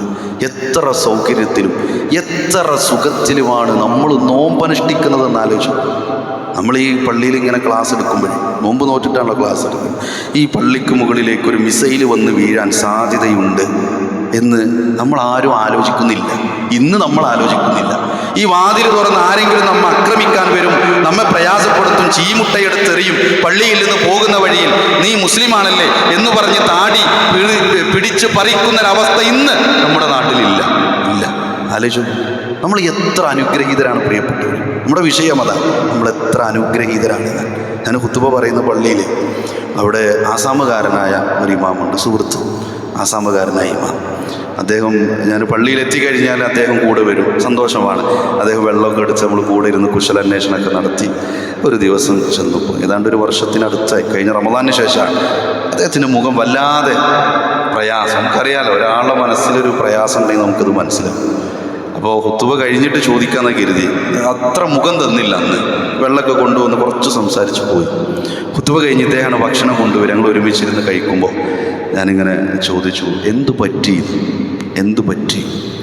അദ്ദേഹം പറഞ്ഞു തുടങ്ങിയത് എന്തറിയോ? എൻ്റെ വീട് ബുൾഡോസർ വന്നിട്ട് തകർത്ത് കളഞ്ഞു. വീട് ആസാമുകാരനാണ്. എൻ്റെ വീട് മാത്രമല്ല, എൻ്റെ വീടിൻ്റെ അയൽപക്കത്തുള്ള വീടൊക്കെ ബുൾഡോസർ കൊണ്ടുവന്ന് തകർത്ത് കളഞ്ഞു. ഞങ്ങളോടൊരു വാക്ക് പറഞ്ഞില്ല, സാധനങ്ങൾ എടുക്കാൻ പറ്റിയില്ല. എൻ്റെ ഉമ്മയും ഉപ്പയും സഹോദരനും അവിടുന്ന് ജീവനും കൊണ്ട് ഓടി രക്ഷപ്പെട്ടു. ഞാനിങ്ങനെ തരിച്ചു നിന്നുപോയി. എന്താ ഇപ്പം ഞാനീ പറയാം? സംഗതി ഇന്ത്യയിലാണെങ്കിലും അങ്ങോട്ട് എത്തിപ്പെടണമെങ്കിൽ പ്രയാസമാണല്ലോ. അത്രയും ദൂരെ നിന്നിട്ട് സ്വന്തം വീട് തകർത്തതിനെ പറ്റി ആലോചിക്കുന്നൊരവസ്ഥ അല്ലേ? പ്രവാസ ലോകത്തൊക്കെ ഉണ്ടായിരുന്ന ആളുകൾക്കറിയാം, വീട്ടിലെ ഒരു തെങ്ങ് വീണു എന്ന് പറഞ്ഞുണ്ടാവുന്നൊരു അടങ്ങാറെന്തായിരിക്കും, കുട്ടിയൊന്ന് വീണു എന്ന് പറഞ്ഞ അടങ്ങാറെന്തായിരിക്കും, വീട് മുഴുവൻ തകർത്ത് കളഞ്ഞു. ആലോചിച്ചു. ഇനി നമ്മൾ ആലോചിക്കുക നമ്മളെ നാടിനെ പറ്റി. വേറെ എവിടേക്കും പോകണ്ട, ഫലസ്തീനിലേക്കും പോയിട്ടില്ല, ഷാമിലേക്കും പോയിട്ടില്ല, മ്യാൻമറിലേക്കും പോയിട്ടില്ല. നമ്മുടെ നാടിൻ്റെ അവസ്ഥ ഇനി പറഞ്ഞു. ഇനി കേരളത്തിലേക്ക് വരൂ, ആലോചിച്ചു. നമ്മൾ എത്ര സന്തോഷത്തിലാണ്, എത്ര ആഹ്ലാദത്തിലാണ് നമ്മളുള്ളത് അല്ലേ? നമ്മൾ ഇരിക്കുന്ന ഈ അള്ളാഹുവിൻ്റെ ഭവനത്തെ പറ്റി ഒന്ന് ആലോചിച്ചു. ഒരു ചൂടുമില്ല, പുറത്തു പോയി നിന്നുള്ള അവസ്ഥ. ഇവിടെ നമ്മളൊരു ചൂടും നമുക്കില്ല. എത്ര ക്ലിയർ ആയിട്ടാണ് നമ്മൾ കാണുന്നത്, എത്ര ക്ലിയർ ആയിട്ടാണ് നമ്മൾ കേൾക്കുന്നത്. ആരെയും നമ്മൾ ഭയക്കുന്നില്ല. എത്ര സന്തോഷത്തിലാണ് പ്രിയപ്പെട്ടവരെ നമ്മളുള്ളത്, ആലോചിച്ചു. ഇവിടെയാണ് ഞാനിപ്പോൾ ഒരു പേപ്പർ തരും, എല്ലാവർക്കും ഒരു പേപ്പർ തന്നിട്ട് നിങ്ങൾക്ക് കിട്ടിയ അനുഗ്രഹങ്ങളൊക്കെ ഒന്ന് എഴുതിക്കുകയെന്ന് പറഞ്ഞാൽ കുറച്ച് കഴിഞ്ഞ് നിങ്ങൾ എന്നോട് ചോദിക്കും വേറൊരു പേപ്പറും കൂടി തരുമോ? കാരണം എന്താ? അനുഗ്രഹങ്ങൾ എഴുതിയാൽ തീരൂല. അനുഗ്രഹങ്ങൾ എഴുതിയാൽ അവസാനിക്കില്ല. അതാണ് വിശുദ്ധ ഖുർആൻ നമ്മെ ഓർമ്മപ്പെടുത്തിയിട്ടുണ്ട്. ഇൻ തഅദ്ദൂ നിഅമത്തല്ലാഹി ലാ തുഹ്സൂഹാ. അല്ലാഹുവിൻ്റെ അനുഗ്രഹങ്ങൾ എണ്ണിക്കണക്കാക്കുകയെങ്കിൽ അത് എണ്ണിച്ചിട്ടപ്പെടുത്തുക സാധ്യമേയല്ല, കഴിയൂല. ഇതിന് മാത്രം അനുഗ്രഹം അള്ളാഹു തന്നിട്ടുണ്ട്. നമുക്ക് തന്ന അനുഗ്രഹം ഒരു അനുഭവം കൂടി പറയാം. ഞാനൊരിക്കൽ റെയിൽവേ സ്റ്റേഷനിൽ ട്രെയിൻ ലേറ്റായിട്ട് ഇങ്ങനെ ഇരിക്കുകയാണ്. 1 മണിക്കൂർ കഴിഞ്ഞിട്ടേ ട്രെയിന് വരുള്ളൂ. ഞാൻ ആ ഇരുത്തങ്ങനെ ഇരിക്കുകയാണ്. ആ ഒരു ഇരുമ്പിൻ്റെ ഇങ്ങനെ 3 ചെയറുള്ള അങ്ങനത്തെ ഒരു ചെയറിലാണ് ഇരിക്കുന്നത്. തൊട്ട് മുന്നിൽ വേറെ ചെയറുണ്ട്. അപ്പോൾ ഞാൻ ഈ ചെയറിൽ ഞാൻ ഒറ്റക്കുള്ളൂ. ഞാൻ ഫോണിൽ ഇങ്ങനെ നോക്കിയിരിക്കുകയാണ്. അപ്പോൾ തൊട്ട് മുന്നിലിരിക്കുന്നു. ഒന്ന് കൈ എത്തിയാൽ, ഒന്ന് കൈ നീട്ടിയാൽ എത്തുന്ന തൊട്ട് മുന്നിലുള്ള ചെയറിൽ ഒരു കുട്ടി ചിരിക്കുക. പക്ഷെ ചിരി ഇങ്ങനെ ശബ്ദം കൂടി ഒരു പ്രയാസമുള്ളൊരു ചിരിയായിട്ട് എനിക്ക് തോന്നി. സ്വാഭാവികമായിട്ട് എനിക്ക് ഫോണിൽ നിന്ന് ഇങ്ങനെ ഒന്ന് ഉയർത്തിയാൽ പോലും ആ കുട്ടീനെ കാണാൻ കഴിയും. ഞാനൊന്ന് നോക്കുമ്പോൾ ആ കുട്ടി ചിരിക്കുകയാണ്, പക്ഷേ വായിന്ന് ഉമിനീരിങ്ങനെ വന്നുകൊണ്ടിരിക്കുന്നു. ആ ആ കുട്ടിയുടെ ഉമ്മ ആ കുട്ടിയെ ഈ ചിരി ആളുകൾ കേൾക്കാതിരിക്കാൻ വേണ്ടി എന്തൊക്കെയാണ് അവർക്ക് ചെയ്യേണ്ടതെന്ന് അറിയുന്നില്ല. അവരിങ്ങനെ കുട്ടിയെ ചേർത്ത് പിടിക്കാൻ ശ്രമിക്കുന്നുണ്ട്. ഏതാണ്ട് ആ കുട്ടിയെ കാണുമ്പോൾ ഒരു ഹൈസ്കൂളിൽ പഠിക്കുന്ന ഒരു കുട്ടിയുടെ പ്രായമുണ്ട്. ആ കുട്ടിയെ കാണുമ്പോൾ ആ ഒറ്റ നോട്ടത്തിൽ തന്നെ മനസ്സിലായി എന്തൊക്കെയോ ചില പ്രയാസങ്ങളുള്ളൊരു കുട്ടിയാണ്. അപ്പോൾ എനിക്കിങ്ങനെ മുഖത്തോട് നോക്കാതെ തന്നെ അവരുടെ ചലനങ്ങൾ അങ്ങനെയാണല്ലോ തൊട്ടു മുന്നിലുള്ളത് കാണാൻ കഴിയും. കുറച്ച് കഴിഞ്ഞപ്പോൾ ഈ കുട്ടി എന്ത് ചെയ്തു എന്നറിയാം? ആ ഉമ്മാൻ്റെ കഴുത്തിനോട് പിടിച്ചു. കഴുത്തിന് പിടിച്ചപ്പോൾ ആ ഉമ്മ എണീക്കുന്നിടത്തു നിന്ന് ആ ഇരിക്കുന്നിടത്തു നിന്ന് എണീറ്റു. എനിക്കെന്തെങ്കിലും ചെയ്യാൻ കഴിയോ ഇല്ല ഞാൻ അങ്ങനെ ശങ്കിച്ചു നിൽക്കുക. നമ്മൾ ഒന്നും മിണ്ടാതിരിക്കുകയും ചിലപ്പോൾ ഉമ്മ ആഗ്രഹിക്കുന്നത് അറിയാത്ത പോലെ ഇരിക്കുക. ആ ഉമ്മ പെട്ടെന്ന് എണീറ്റു. ആ കുട്ടി ഇരിക്കുന്നിടത്ത് ഇരുന്നിട്ട് ഉമ്മാൻ്റെ കഴുത്തിലേക്ക് ഇങ്ങനെ പിടിക്കാൻ വേണ്ടി ഇങ്ങനെ ശ്രമിക്കുകയാണ്. എണീറ്റാൽ ഉമ്മാൻ്റെ കഴുത്തിന് പിടുത്തം കിട്ടും. പക്ഷെ കുട്ടി ഇരുന്നിട്ട് ഇങ്ങനെ ശ്രമിക്കുക. ആ ഉമ്മ ചുറ്റിലും നോക്കുന്നുണ്ട്. ഞാൻ അറിയാത്ത പോലെ അവിടെ ഇരുന്നു. എന്നിട്ട് എന്ത് ചെയ്തു? ആ ഉമ്മ സ്വന്തം കുട്ടീൻ്റെ അടുത്ത് നിന്നാണ് കുറച്ചുകൂടി മാറി നിന്ന് ഒരടി മാറി ആ ചെയറിൽ പിടിച്ചിട്ട് ആ ഉമ്മ നിൽക്കണ നിർത്തണ്ടല്ലോ, അത് മനസ്സിലിങ്ങനെ കാണാൻ. നമ്മളൊന്ന് ആലോചിച്ചു, നമ്മൾ എത്ര അനുഗ്രഹീതരാണ്. ഇതേ പ്രയാസങ്ങളുള്ളവരുണ്ടാവും. ചിലപ്പോൾ നമ്മുടെ സംസാരം കേൾക്കുന്ന കൂട്ടത്തിൽ മക്കളുടെ വിഷയത്തിൽ ഇങ്ങനത്തെ പ്രയാസങ്ങളുള്ളവരുണ്ടാവും. പക്ഷെ സ്വർഗം കിട്ടിയത് നമ്മുടെ മക്കളെ കുറിച്ചൊന്ന് ആലോചിച്ച് നോക്കി. ഒരു പ്രയാസം പടച്ചുറപ്പ് തരാത്ത മക്കളെ പറ്റി ഒന്ന് ആലോചിച്ചു. നമുക്ക് എന്നിട്ട് പരാതിയുടെ കെട്ടുകൾ അവസാനിച്ചിട്ടുണ്ടോ? നമുക്ക് പരാതികൾ വല്ലതും അവസാനിച്ചിട്ടുണ്ടോ? അവിടെയാണ് റസൂലുള്ളാഹി സ്വല്ലല്ലാഹു അലൈഹി വസല്ലം പറയാണ്, മൻ അസ്ബഹ മിൻകും ആമിനം ഫീ സിർബിഹി, ആരെങ്കിലും നിങ്ങളിൽ നിർഭയനായിക്കൊണ്ട് ഉറക്കത്തിൽ നിന്ന് എണീറ്റാൽ, ഇന്ന് രാവിലെ നമ്മൾ എങ്ങനെ എണീറ്റത് എന്നാലോചിക്കുക. ഉറക്കത്തിൽ നിന്ന് എണീറ്റത് എങ്ങനെ? നമ്മൾ ഇന്ന് എൻ്റെ കുട്ടി ഇന്ന് സ്കൂളുള്ള ദിവസമാണെന്ന് വിചാരിച്ചോളൂ. ഇന്ന് എൻ്റെ കുട്ടിയെ ഞാൻ സ്കൂളിലേക്ക് പറഞ്ഞയച്ചാൽ ആ സ്കൂളിലേക്ക് വല്ല ബോംബും വന്ന് എൻ്റെ കുട്ടി മരിക്കുമോ എന്ന ഒരു പേടി ഇന്ന് രാവിലെ ഉണർന്നപ്പോൾ നമുക്കില്ല. ഇന്നൊരു ഹോസ്പിറ്റലിൽ എനിക്ക് പോകണം. ആ ഹോസ്പിറ്റലിൽ ഞാൻ ചെല്ലുമ്പോഴത്തേനും വല്ല ബോംബിട്ട് തകർക്കുമോ എന്നുള്ള പേടിയില്ല. ഞാൻ ഈ ഉദാഹരണം തന്നെ പറയണത്, ഈ ബോംബും മിസൈലൊക്കെ ഇങ്ങനെ ജീവിക്കുന്ന ആളുകളുണ്ട്, വിശ്വാസികളായ ആളുകളുണ്ട്. നമ്മൾ ആ ഭീതി ഒന്നും നമുക്കില്ല. നമ്മൾ ആരെങ്കിലും യഥാർത്ഥത്തിൽ ശരിക്കുള്ളൊരു തോക്ക് എന്ന് പറയുന്ന ഒരു ആയുധം ഉണ്ടല്ലോ, ഗൺ, ആ ഗൺ യഥാർത്ഥത്തിൽ അതിൻ്റെ കാഞ്ചി വലിക്കുന്നൊരു ശബ്ദം നേരിട്ട് നമ്മൾ കേട്ടിട്ടുണ്ടോ പ്രിയപ്പെട്ടവർ? ഇല്ല എന്നല്ല യഥാർത്ഥത്തിൽ അതിൻ്റെ ഉത്തരം. ഒരു ബോംബ് പൊട്ടിയാൽ എങ്ങനെ നമ്മൾ കണ്ടിട്ടുണ്ട്. ബോംബ് പൊട്ടുമ്പോൾ തീയുണ്ടാകും, ശബ്ദമുണ്ടാകും, ബിൽഡിങ്ങുകൾ തകരുന്നൊക്കെ നമുക്കറിയാം, ബോധ്യമുണ്ട്. നമ്മൾ കണ്ടിട്ടുണ്ടോ? അതാ ചോദ്യം. നമ്മുടെ കൺമുന്നിൽ വെച്ച് കണ്ടിട്ടുണ്ടോ? ഒരു മിസൈൽ പാഞ്ഞു പോകുന്നത് കണ്ടിട്ടുണ്ടോ? ജെറ്റ് വിമാനമൊക്കെ പോയി കഴിഞ്ഞാൽ 2 ലൈനൊക്കെ ഉണ്ടാവും. നമ്മൾ സന്തോഷത്തോടു കൂടി പറയാം, അതോ പോടെ. ചിലപ്പോൾ കുട്ടികളൊക്കെ പറയും റോക്കറ്റാണ് പോയത് എന്നൊക്കെ പറയും. ഒരു 2 ലൈനൊക്കെ ഇങ്ങനെ കാണാം. വിമാനത്തിൻ്റെ സൗണ്ട് കേട്ടാൽ അടുക്കളയിൽ നിന്ന് വരെ പുറത്തിറങ്ങി നോക്കുക, കാണുമെന്നൊക്കെ നോക്കുക. ഒരു മിസൈൽ പോണത് നമ്മൾ കണ്ടിട്ടുണ്ടോ? ആലോചിച്ചു നോക്കൂ. മിസൈലുകളുടെ ശബ്ദം കേട്ടുണരുന്ന മക്കളുണ്ട് ലോകത്ത്, വിശ്വാസികളുണ്ട്. ഈ റമദാനിൽ പോലും പടച്ചോനെ ഞങ്ങളെ പള്ളി മിസൈലിട്ട് തകർത്തിട്ടില്ലെങ്കിൽ അവിടെ പോയൊന്ന് ഇരിക്കരുതോ? എൻ്റെ കുട്ടി ജീവിച്ചിരിപ്പുണ്ടെങ്കിൽ എൻ്റെ കുട്ടിയുമായിട്ട് പള്ളിയിലേക്ക് പോകായിരുന്നു എന്ന് ആലോചിക്കുന്ന രക്ഷിതാക്കളുണ്ട്. നമ്മൾ എത്ര ഭാഗ്യവാന്മാരായിട്ട്. ഒരു കാര്യം പറയാം. രണ്ടാമത്തേതായിട്ട് റസൂലുള്ളാഹി സ്വല്ലല്ലാഹു അലൈഹി വസല്ലം പറയുന്നു, മുആഫൻ ഫീ ജസദിഹി, ശാരീരികമായിട്ട് ആഫിയത്തുണ്ട് ആ മനുഷ്യന്. ഉറക്കത്തുനിന്ന് എണീറ്റപ്പോഴേ ഒന്ന് തിരിഞ്ഞു കടക്കാൻ എടി ഇവിടെ വാ എന്ന് പറയേണ്ട അവസ്ഥയില്ലാത്ത ആഫിയത്ത്. പള്ളിയിലേക്കൊന്ന് പ്രയാസപ്പെട്ടിട്ടാണെങ്കിലും ഒന്ന് നടന്നു വരാൻ കഴിയും. രാവിലെ ഉണർന്നാൽ ടോയ്ലറ്റിൽ പോയി സ്വന്തം കാര്യം നിർവഹിക്കാനുള്ള തൗഫീക്ക് നമുക്കുണ്ടെങ്കിൽ 2 കാര്യങ്ങളെ പറഞ്ഞു. ഒന്നാമത്തെ പറഞ്ഞത് സമാധാനത്തോടു കൂടി നിർഭയനായി എണീറ്റു, ഒന്ന് ആഫിയത്തുണ്ടായി, ആരോഗ്യമുണ്ടായി. മൂന്നാമത്തെ കാര്യം കൂടി എടുത്തു പറയുകയാണ്, ഒരു ദിവസത്തേക്കുള്ള ഭക്ഷണം അവൻ്റെ പക്കലുണ്ടെങ്കിൽ. ഒരു ദിവസത്തേക്ക് എന്നാ പറഞ്ഞേ. നമ്മൾ റമദാൻ്റെ മുമ്പ് എത്ര കിലോ അരിയ പൊടിച്ചു കൊടുന്ന് വെച്ചതെന്ന് ഓരോരുത്തരും ആലോചിച്ചു. ഇന്ന് നമ്മൾ സ്റ്റോർ റൂമിൽ പോയാൽ ആഴ്ചകളോളം മറ്റൊന്നും കൊണ്ടുവന്നിട്ടില്ലെങ്കിലും നമ്മുടെ നോമ്പ് തുറന്നു പോകാനുള്ള വിഭവം നമുക്കുണ്ട്. ഒരു ദിവസത്തേക്കുള്ള ഭക്ഷണം. പഴയ ആളുകൾക്കൊക്കെ, പ്രായം ചെന്ന ആളുകൾക്കൊക്കെ ചിലപ്പോൾ അറിയായിരിക്കും, രാവിലെ എണീറ്റിട്ട് വലിയൊരു അപ്പം ഉണ്ടാക്കിയിട്ട് ആ അപ്പം മുറിച്ചിട്ട് കുട്ടികൾക്ക് ഓരോന്ന് കൊടുത്തൊരവസ്ഥയൊക്കെ ചിലപ്പോൾ 10, 30, 40 കൊല്ലം മുമ്പ് ചിലപ്പോൾ നമ്മുടെ നാട്ടിലുണ്ടായിട്ടുണ്ടാവും. ഇന്ന് കുട്ടികൾ വിശന്നു കരയുന്നത് കേൾക്കുന്നില്ല. കുട്ടികൾ എന്തിനാ കരയണമെന്ന് അമ്മമാർക്കൊക്കെ ശരിക്കും മനസ്സിലാവും എന്തിനാ കരയണമെന്ന്. ഭക്ഷണം എടുത്ത കുട്ടികൾ കരയും. വെച്ച് എനിക്ക് വേണ്ട, ഭക്ഷണം വേണ്ട. വീട്ടിൽ, നമ്മുടെ വീട്ടിൽ കുട്ടികളുമായിട്ട്, ചെറിയ കുട്ടികളുമായിട്ടുള്ള കശവിഷയും കച്ചറ എന്നൊക്കെ പറയില്ല. കച്ചറ ഉണ്ടാക്കാൻ എപ്പോഴാണ്? ഭക്ഷണം കൊടുക്കുന്ന സമയത്ത്. നമ്മളെ ഒന്നും തിന്നണില്ല, ഒന്നും അത് തിന്നണില്ല, അത് കൊടുത്താലേ മാണ്ടാന്നേ പറയുള്ളൂ. ആലോചിച്ചു, ഒന്നുമില്ലാത്തൊരു കാലത്തെ കുറിച്ചല്ല പറയുന്നത്. ഈ 3 കാര്യങ്ങൾ ഒരു മനുഷ്യന് കിട്ടിയാൽ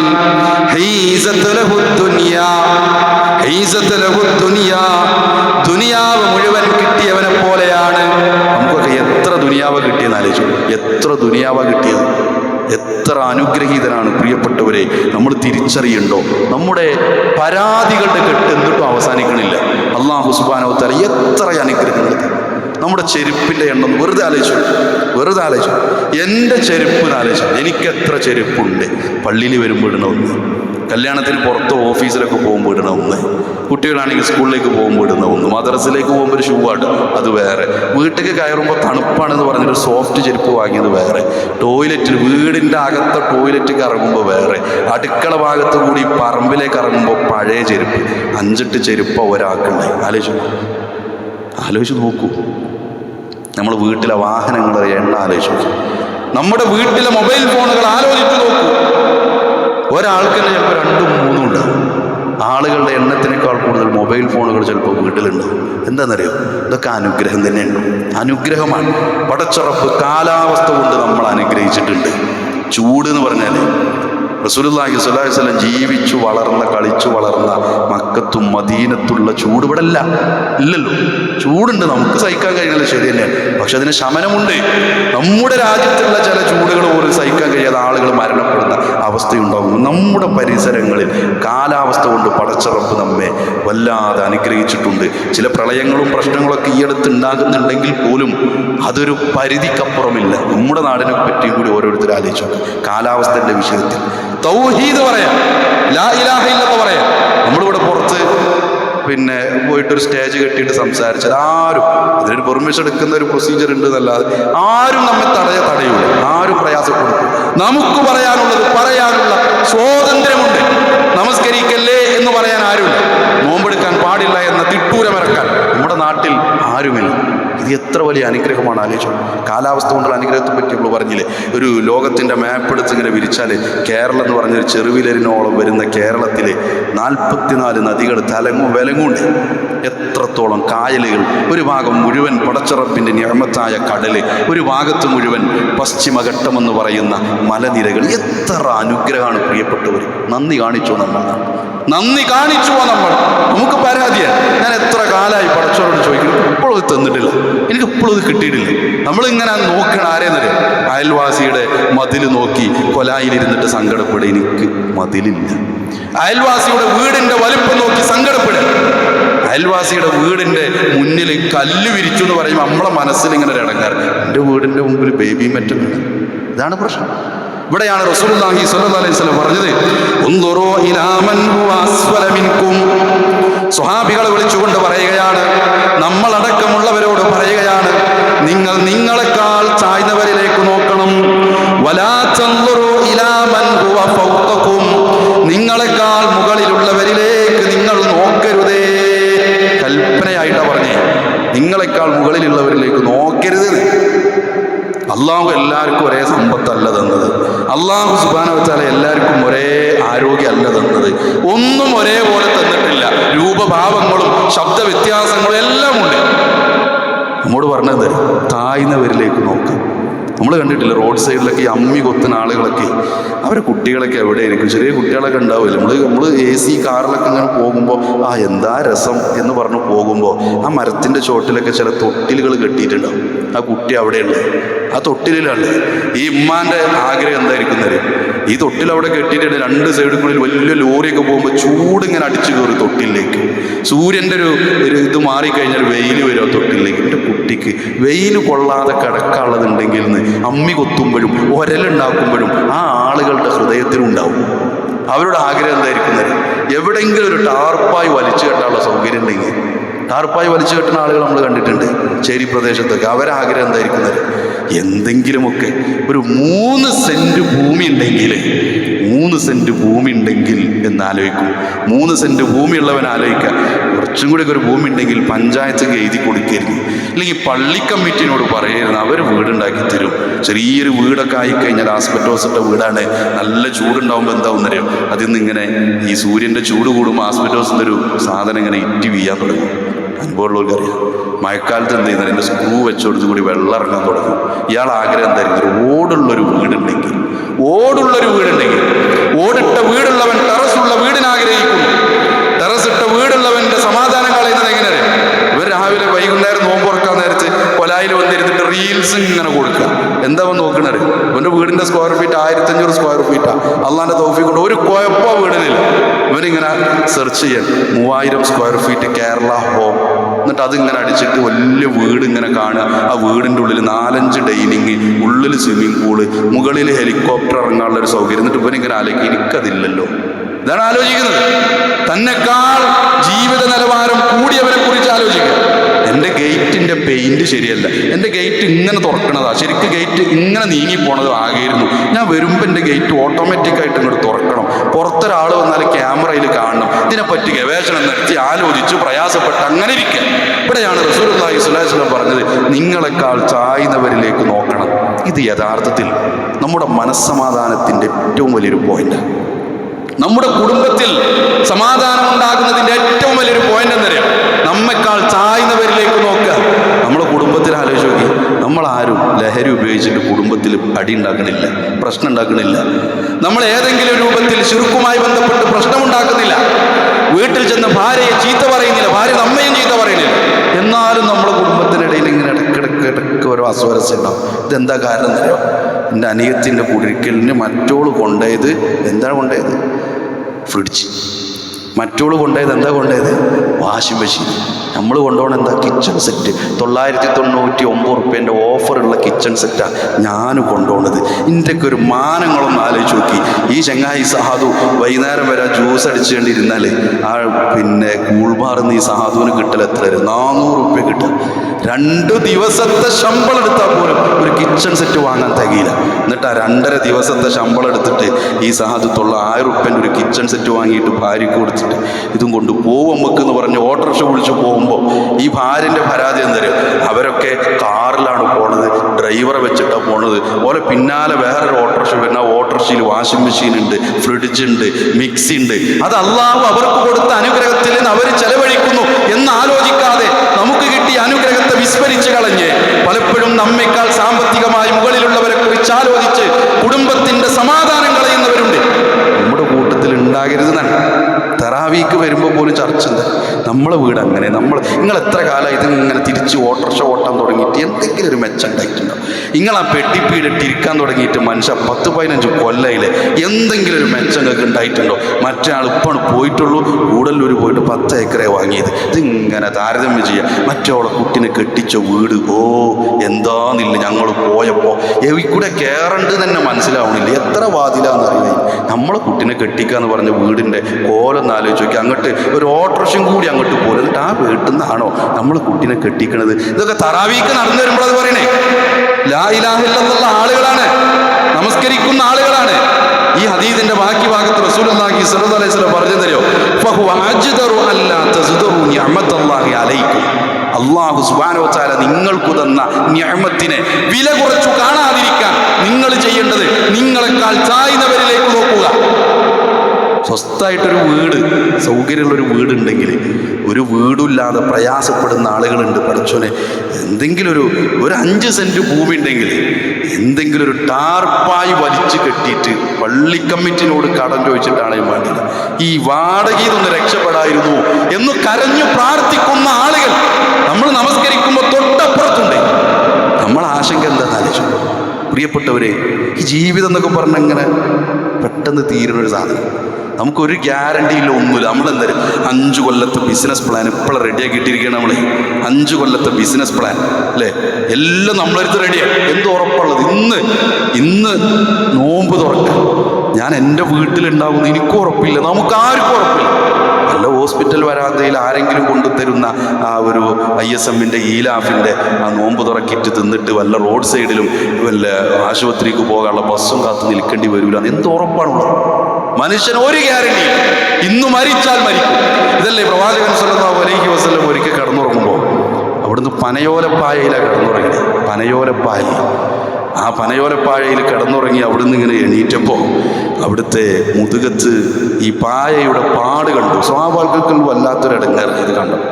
ഞങ്ങളെ ഹബീബുന, സ്വന്തത്തെക്കാൾ അവരിഷ്ടപ്പെടുന്ന പ്രവാചകൻ സ്വല്ലല്ലാഹു അലൈഹി വസല്ലമയുടെ മുതുകത്തെ പായയുടെ പാട് സഹിക്കാൻ പറ്റില്ല. അവർ ചോദിക്കുകയാണ്, പ്രവാചകരെ ഒരു വിരിപ്പുണ്ടാക്കി തരട്ടെ, ഞങ്ങളൊരു മെത്തുണ്ടാക്കി തരട്ടെ, ഒരു മെത്തുണ്ടാക്കി തരട്ടെ. പ്രവാചകൻ സ്വല്ലല്ലാഹു അലൈഹി വസല്ലം പറഞ്ഞത്, ഞാനും ഈ ദുനിയാവും തമ്മിൽ എന്തു ബന്ധമാണുള്ളത്? ഒരു യാത്രികൻ അവൻ്റെ വിദൂരമായൊരു യാത്രക്കിടയിൽ ഒരു മരച്ചുവട്ടിൽ വിശ്രമിക്കാനിരുന്നവനെ പോലെയാണ് ദുനിയാവിലേക്ക് ഞാൻ വന്നത്. എനിക്ക് യാത്ര തുടർന്നു പോകണം, എൻ്റെ ലക്ഷ്യം പരലോകമാണ്. ഇത് പറയുന്നതാണ് റസൂലുള്ളാഹി സ്വല്ലല്ലാഹു അലൈഹി വസല്ലം. നമ്മൾ ആലോചിക്കുക, ഈ ദുനിയാവിനോടുള്ള അത്യാർത്തി ഒഴിവാക്കുക. ഈ പറഞ്ഞതിനർത്ഥം വാഹനം വേണ്ട, നല്ല വീട് വേണ്ട, നല്ല വസ്ത്രം വേണ്ട, നല്ല ഭക്ഷണം കഴിക്കണ്ട എന്നൊന്നുമല്ല. ആർത്തി ഒഴിവാക്കുക. നമുക്ക് പടച്ച റബ്ബ് തന്ന അനുഗ്രഹത്തെ പ്രിയപ്പെട്ടവരെ ഉൾക്കൊള്ളാൻ കഴിയുക. യഥാർത്ഥത്തിൽ ഹിദായത്ത് കിട്ടി എന്ന് പറഞ്ഞ അനുഗ്രഹം മാത്രം ഒന്ന് ആലോചിക്കുക. നമ്മൾ ഈ ചുറ്റുഭാഗത്ത് എത്ര ആൾക്കാരുണ്ട്? നമ്മൾ ഈ ചുറ്റുഭാഗത്തുള്ള ആളുകൾ എല്ലാവരും കൂടി വന്നാൽ ഈ പള്ളി മതിയാകുമോ? ഇല്ലല്ലോ. ആ അപ്പുറത്തുള്ള ഓഡിറ്റോറിയം മതിയാകുമോ? ഇല്ലല്ലോ. പക്ഷെ എത്ര കുറച്ച് ആളുകൾ ഇവിടെ വന്നേ. നമ്മൾ എന്തിനാണ് അവിടെ വന്നത്? ഈ ഇന്ന് ഇവിടെ വരുന്ന ആളുകൾക്കൊക്കെ നോമ്പ് തുറക്കാനുള്ള വിഭവങ്ങൾ ഒരു കിറ്റിലാക്കി തരുന്നതാണ് എന്ന് നോട്ടീസ് അടിച്ചിട്ട് വന്നതല്ലല്ലോ. ഇവിടെ വരുന്ന ആളുകൾക്ക് ഇത്ര രൂപ തരും എന്ന് പറഞ്ഞിട്ട് വന്നതല്ലല്ലോ. യാത്ര ഇങ്ങനെ പോകുമ്പോൾ നല്ല ചൂടെന്ന കുറച്ചേരം പള്ളി കയറി AC ഇരിക്കാന്ന് കരുതി വന്നതുമല്ല. നമ്മളിവിടെ വന്നതിൻ്റെ പ്രധാനപ്പെട്ട ലക്ഷ്യം എന്താ? ഇവിടെ ഇരുന്നാൽ എനിക്ക് ചിലത് കിട്ടാനുണ്ട്. എനിക്ക് സ്വർഗത്തിലേക്കുള്ള ചില മുതൽക്കൂട്ടുകൾ ഇവിടെ നിന്ന് കിട്ടും. എൻ്റെ ചില നന്മകൾ എനിക്ക് ഇവിടെ നിന്ന് കിട്ടുവാനുണ്ട്. ആ നന്മക്ക് വേണ്ടി നമ്മൾ വന്നതാ. ആ ഹിദായത്ത് നമുക്ക് കിട്ടിയെന്നാണ്. ലാ ഇലാഹ ഇല്ലല്ലാഹ് കിട്ടി. നൂഹ് നബിയുടെ മകന് കിട്ടിയിട്ടില്ല, ഇബ്രാഹിം നബിയുടെ വാപ്പക്ക് കിട്ടിയിട്ടില്ല, ലൂത്ത് നബിയുടെ ഭാര്യക്ക് കിട്ടിയിട്ടില്ല. പ്രവാചകൻ സല്ലല്ലാഹു അലൈഹി വസല്ലം ഏറെ ആഗ്രഹിച്ചിട്ടും അബൂ ത്വാലിബിന് കിട്ടാത്ത ഹിദായത്തിന്റെ വെളിച്ചം ഒരു പ്രവാചകനെ കണ്ണുകൊണ്ട് കണ്ടിട്ടില്ലെങ്കിലും, അവിടുത്തെ ശബ്ദം കേട്ടിട്ടില്ലെങ്കിലും, ചിത്രം കണ്ടിട്ടില്ലെങ്കിലും, സംസാരം എങ്ങനെയെന്നറിയില്ലെങ്കിലും, രൂപഭാവങ്ങളെ കുറിച്ച് കൃത്യമായ ധാരണയില്ലെങ്കിൽ പോലും 1400 കൊല്ലങ്ങൾക്ക് ഇപ്പുറവും ആ പ്രവാചകനെ അനുധാവനം ചെയ്യാൻ ഭാഗ്യം ലഭിച്ചു എന്ന് പറഞ്ഞാൽ ഇതിലും വലിയൊരു ഹിദായത്ത് എന്താണ് പ്രിയപ്പെട്ടത്?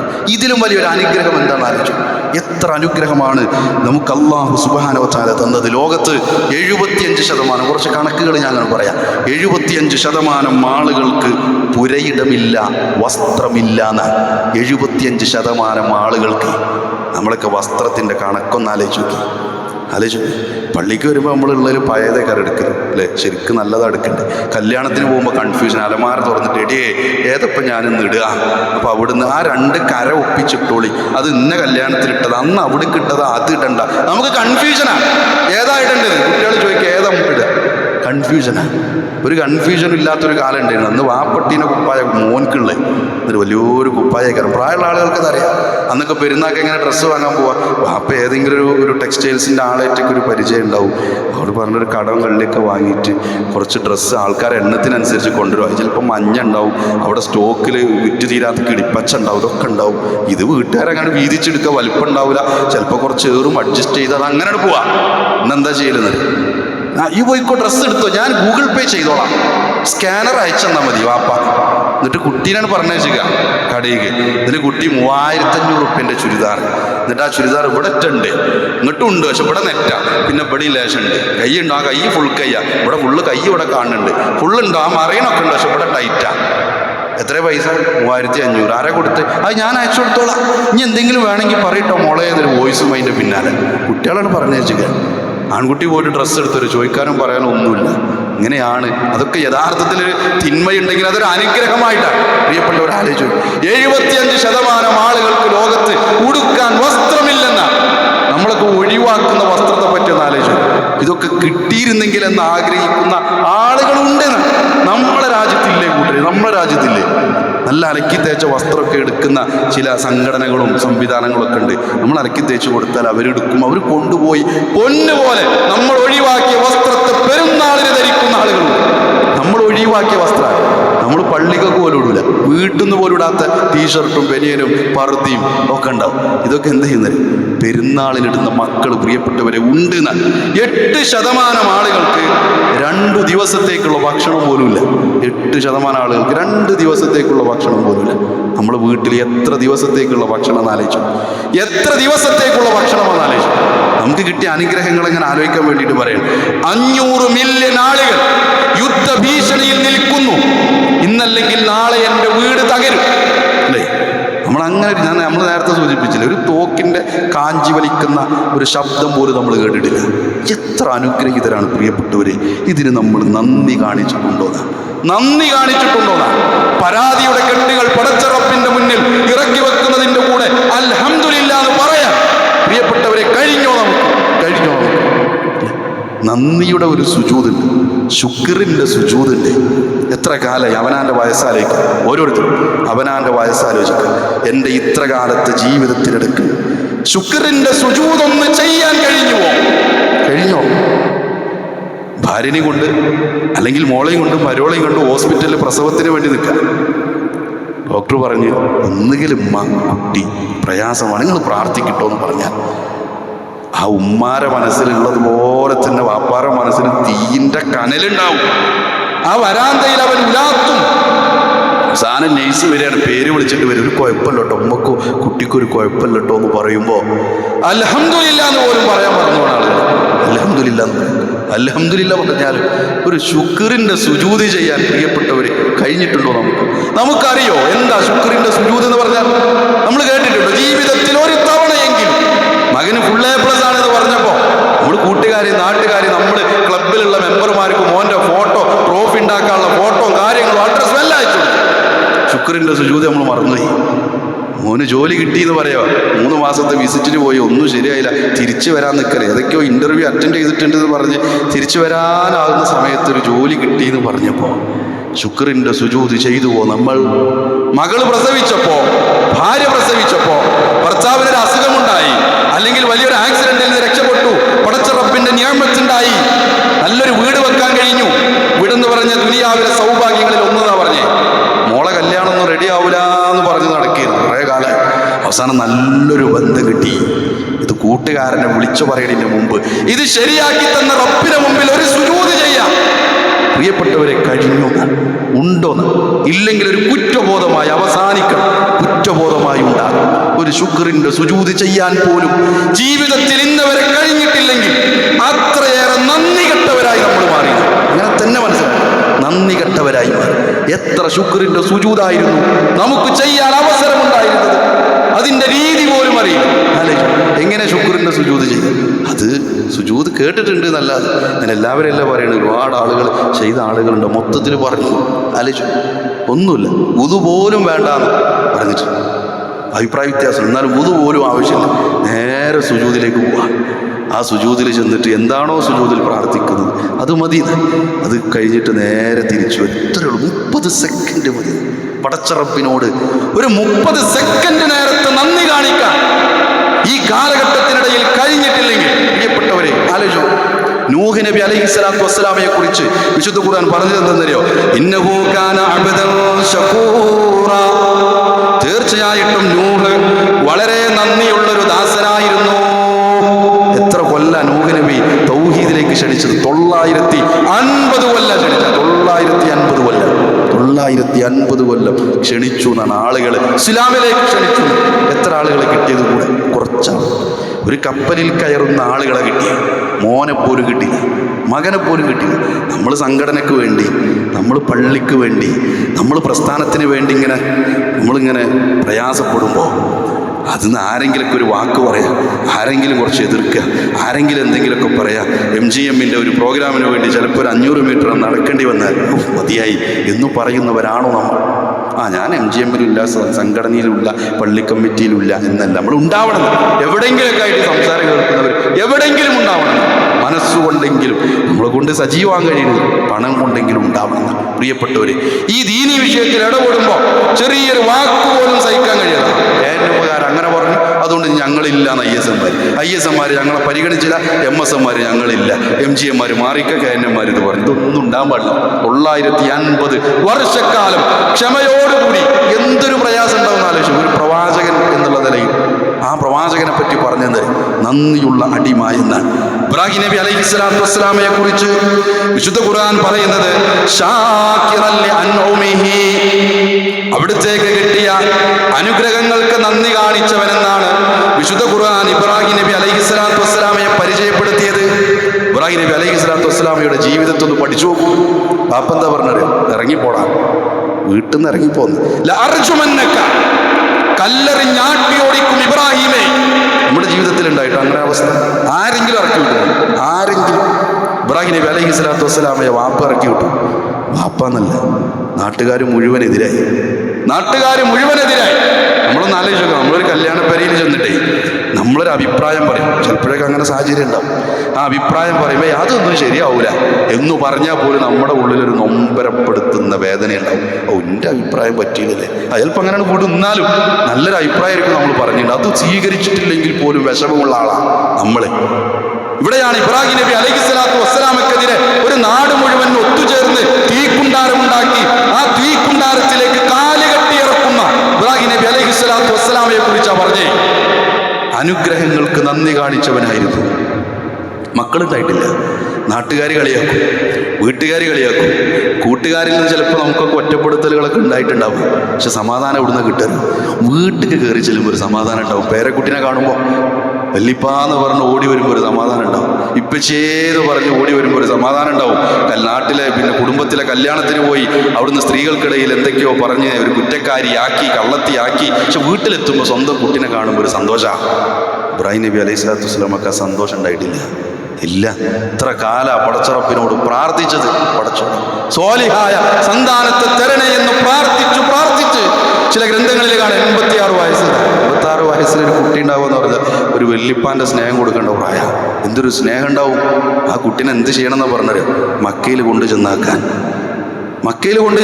ആലോചിച്ചു. ഇന്ന് കാണുന്ന മക്കയല്ല. ആളുകളില്ല, ആൾവാസമില്ല, ജനപ്പാർപ്പില്ല, പച്ചില പോലും കൂട്ടിനില്ല, ഒരു തുള്ളി വെള്ളം പോലും ഇല്ല.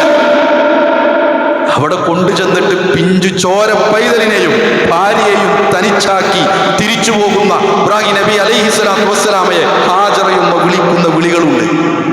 തിരിഞ്ഞു നോക്കിയിട്ടില്ല.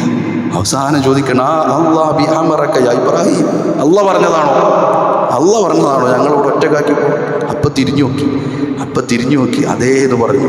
അതിൽ സമാധാനം കണ്ടെത്തുന്ന ഹാജറുമ്മ. ഈ ഇബ്രാഹിം നബി അലൈഹിസ്സലാത്തു വസ്സലാമയെ കുറിച്ചാണ് പറഞ്ഞത് ജീവിതത്തിലെ അനുഗ്രഹങ്ങൾക്ക് നന്ദി കാണിച്ചവൻ.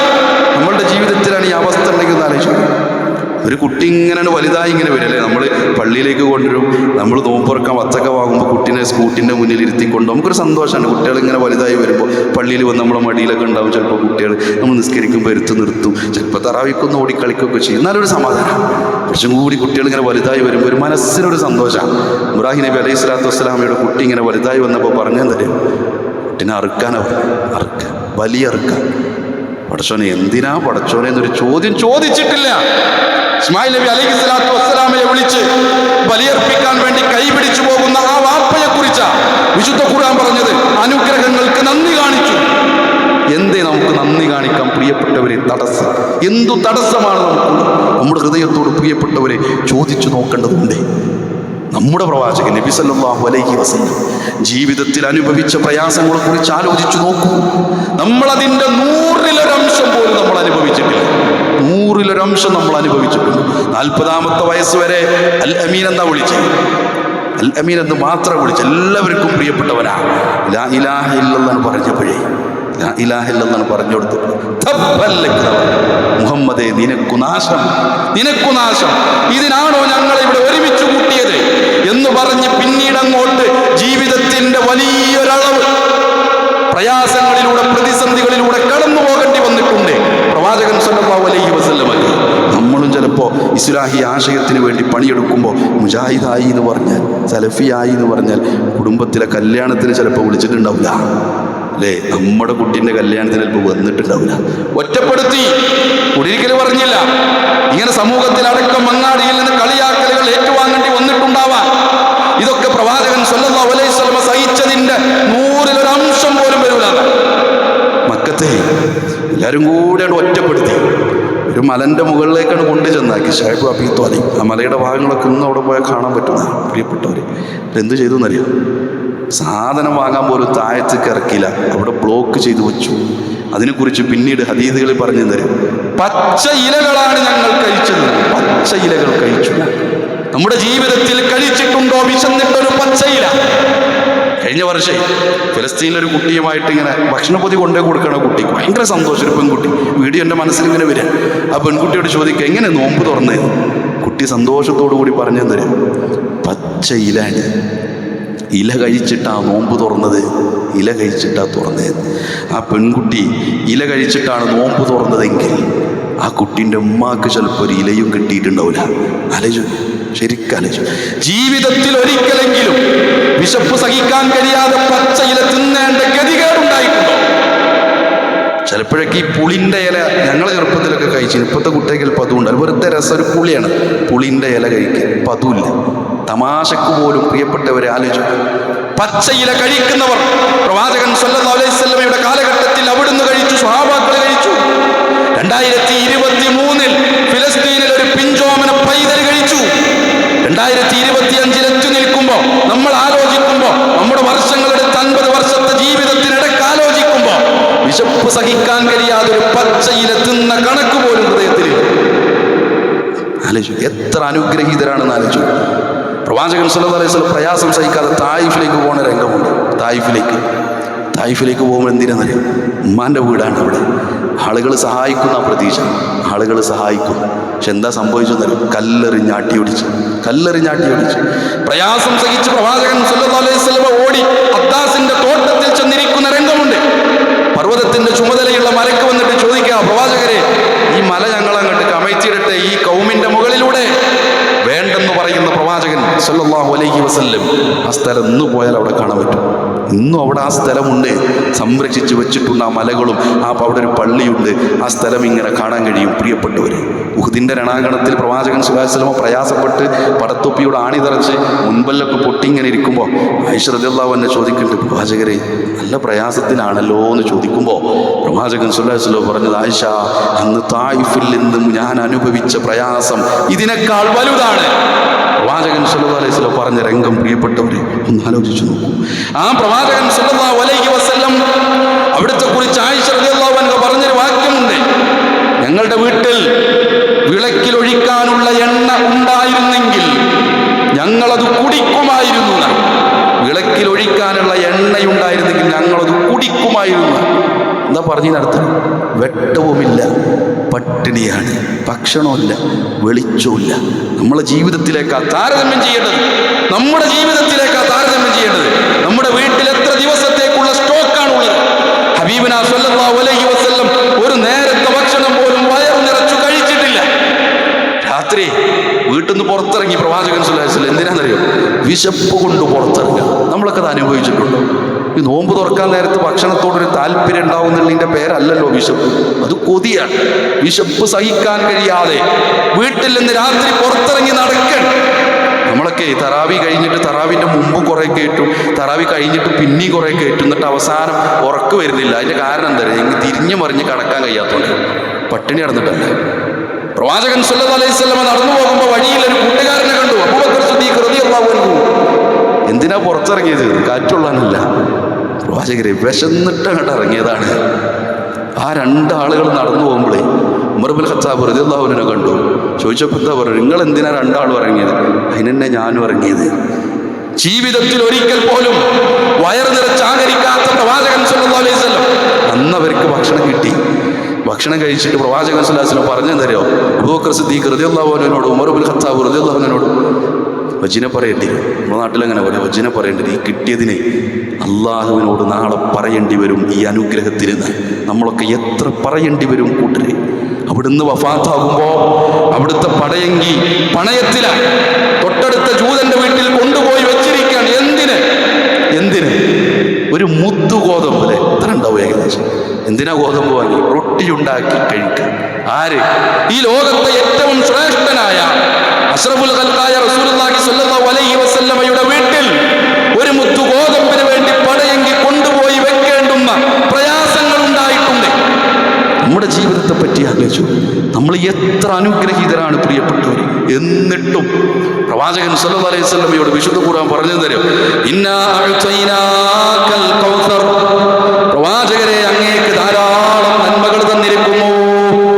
ഫസ്വല്ലി ലിറബ്ബിക വൻഹർ, ആകയാൽ നിന്റെ രക്ഷിതാവിന് വേണ്ടി നമസ്കരിക്കുക, ബലിയർപ്പിക്കുക. നമുക്ക് കിട്ടിയ അനുഗ്രഹത്തിനൊക്കെ നമ്മൾ എങ്ങനെ നന്ദി കാണിക്കേണ്ടത് പ്രിയപ്പെട്ടവർ? ഞാൻ അവസാനിപ്പിക്കാം. ഇങ്ങനെ നന്ദി കാണിക്കേണ്ടത് അള്ളാഹുവിനോടുള്ള നന്ദി കാണിക്കലെങ്കിൽ അള്ളാഹുവിനെ ഏകനാക്കി അള്ളാഹു സുബ്ഹാനഹു വ തആല പറഞ്ഞു തന്ന കാര്യങ്ങൾ ജീവിതത്തിൽ ചിട്ടപ്പെടുത്തി ക്രമപ്പെടുത്തി മുന്നോട്ട് പോകാൻ കഴിഞ്ഞാൽ പ്രിയപ്പെട്ടവരെ നമുക്ക് ഭാഗ്യമുണ്ട്. നന്ദി നമ്മുടെ ജീവിതത്തിൽ ഉണ്ടാവുന്ന വിശുദ്ധ ഖുർആൻ വിശുദ്ധ റമദാനിൽ നമ്മൾ ആലോചിക്കേണ്ടത് എൻ്റെ നമസ്കാരം, എൻ്റെ വിശുദ്ധ ഖുർആനുമായിട്ടുള്ള ബന്ധം, എൻ്റെ നോമ്പ്, എൻ്റെ ദാനധർമ്മങ്ങൾ. പ്രിയപ്പെട്ടവരെ ആലോചിച്ചു നോക്കണം. നോമ്പുകാരന് 2 സന്തോഷമുണ്ടെന്ന് പറഞ്ഞു. 2 സന്തോഷം. ഒന്ന് നോമ്പ് തുറക്കുമ്പോഴാണ്. നോമ്പ് തുറക്കുമ്പോൾ എന്തായാലും ആ വെള്ളവും ആ വച്ചക്കയും എന്താണോ ഉള്ളത്, ആ ഈത്തപ്പഴം കഴിക്കുമ്പോൾ വല്ലാത്തൊരു സുഖ, മനസ്സിനൊരു റാഹത്താണ്, ഒരു സന്തോഷമാണ്. അതിന് പ്രത്യേകിച്ച് വിശപ്പൊന്നും ഇല്ലെങ്കിൽ അതൊരു സന്തോഷമുള്ള കാര്യം തന്നെ. രണ്ടാമത്തെ സന്തോഷം അവൻ റബ്ബിനെ കണ്ടുമുട്ടുമ്പോഴാണ്. ആ സന്തോഷം നമുക്കുണ്ടാകുമെന്നൊരു ഉറപ്പുമില്ല. അതുകൊണ്ടാണ് നോമ്പ് തുറക്കുമ്പോഴുള്ള പ്രാർത്ഥന പഠിപ്പിച്ചു തന്നു. എന്താ പ്രാർത്ഥന പഠിപ്പിച്ചു തന്നത്?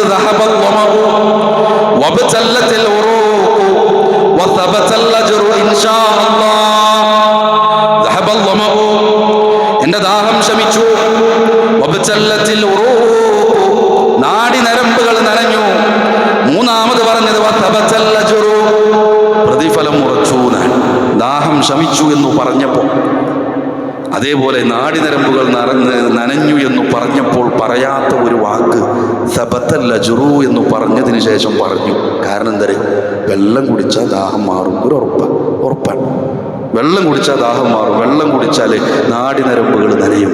പക്ഷേ നോമ്പ് തുറന്നു എന്ന കാരണത്താൽ പ്രതിഫലം ഉറക്കില്ല. തൊട്ടു ശേഷം പറഞ്ഞു ഇൻഷാ അല്ലാഹ്, അത് അള്ളാഹു ഉദ്ദേശിച്ചാലേ കിട്ടും. അള്ളാഹു ഉദ്ദേശിച്ചാലേ കിട്ടും. അത് കിട്ടണോ? ഖുർആനുമായിട്ടുള്ള ബന്ധത്തെ പുനഃപരിശോധിക്കണം. ദാനധർമ്മത്തിന്റെ വിഷയത്തിൽ നമ്മൾ ശ്രദ്ധിക്കണം.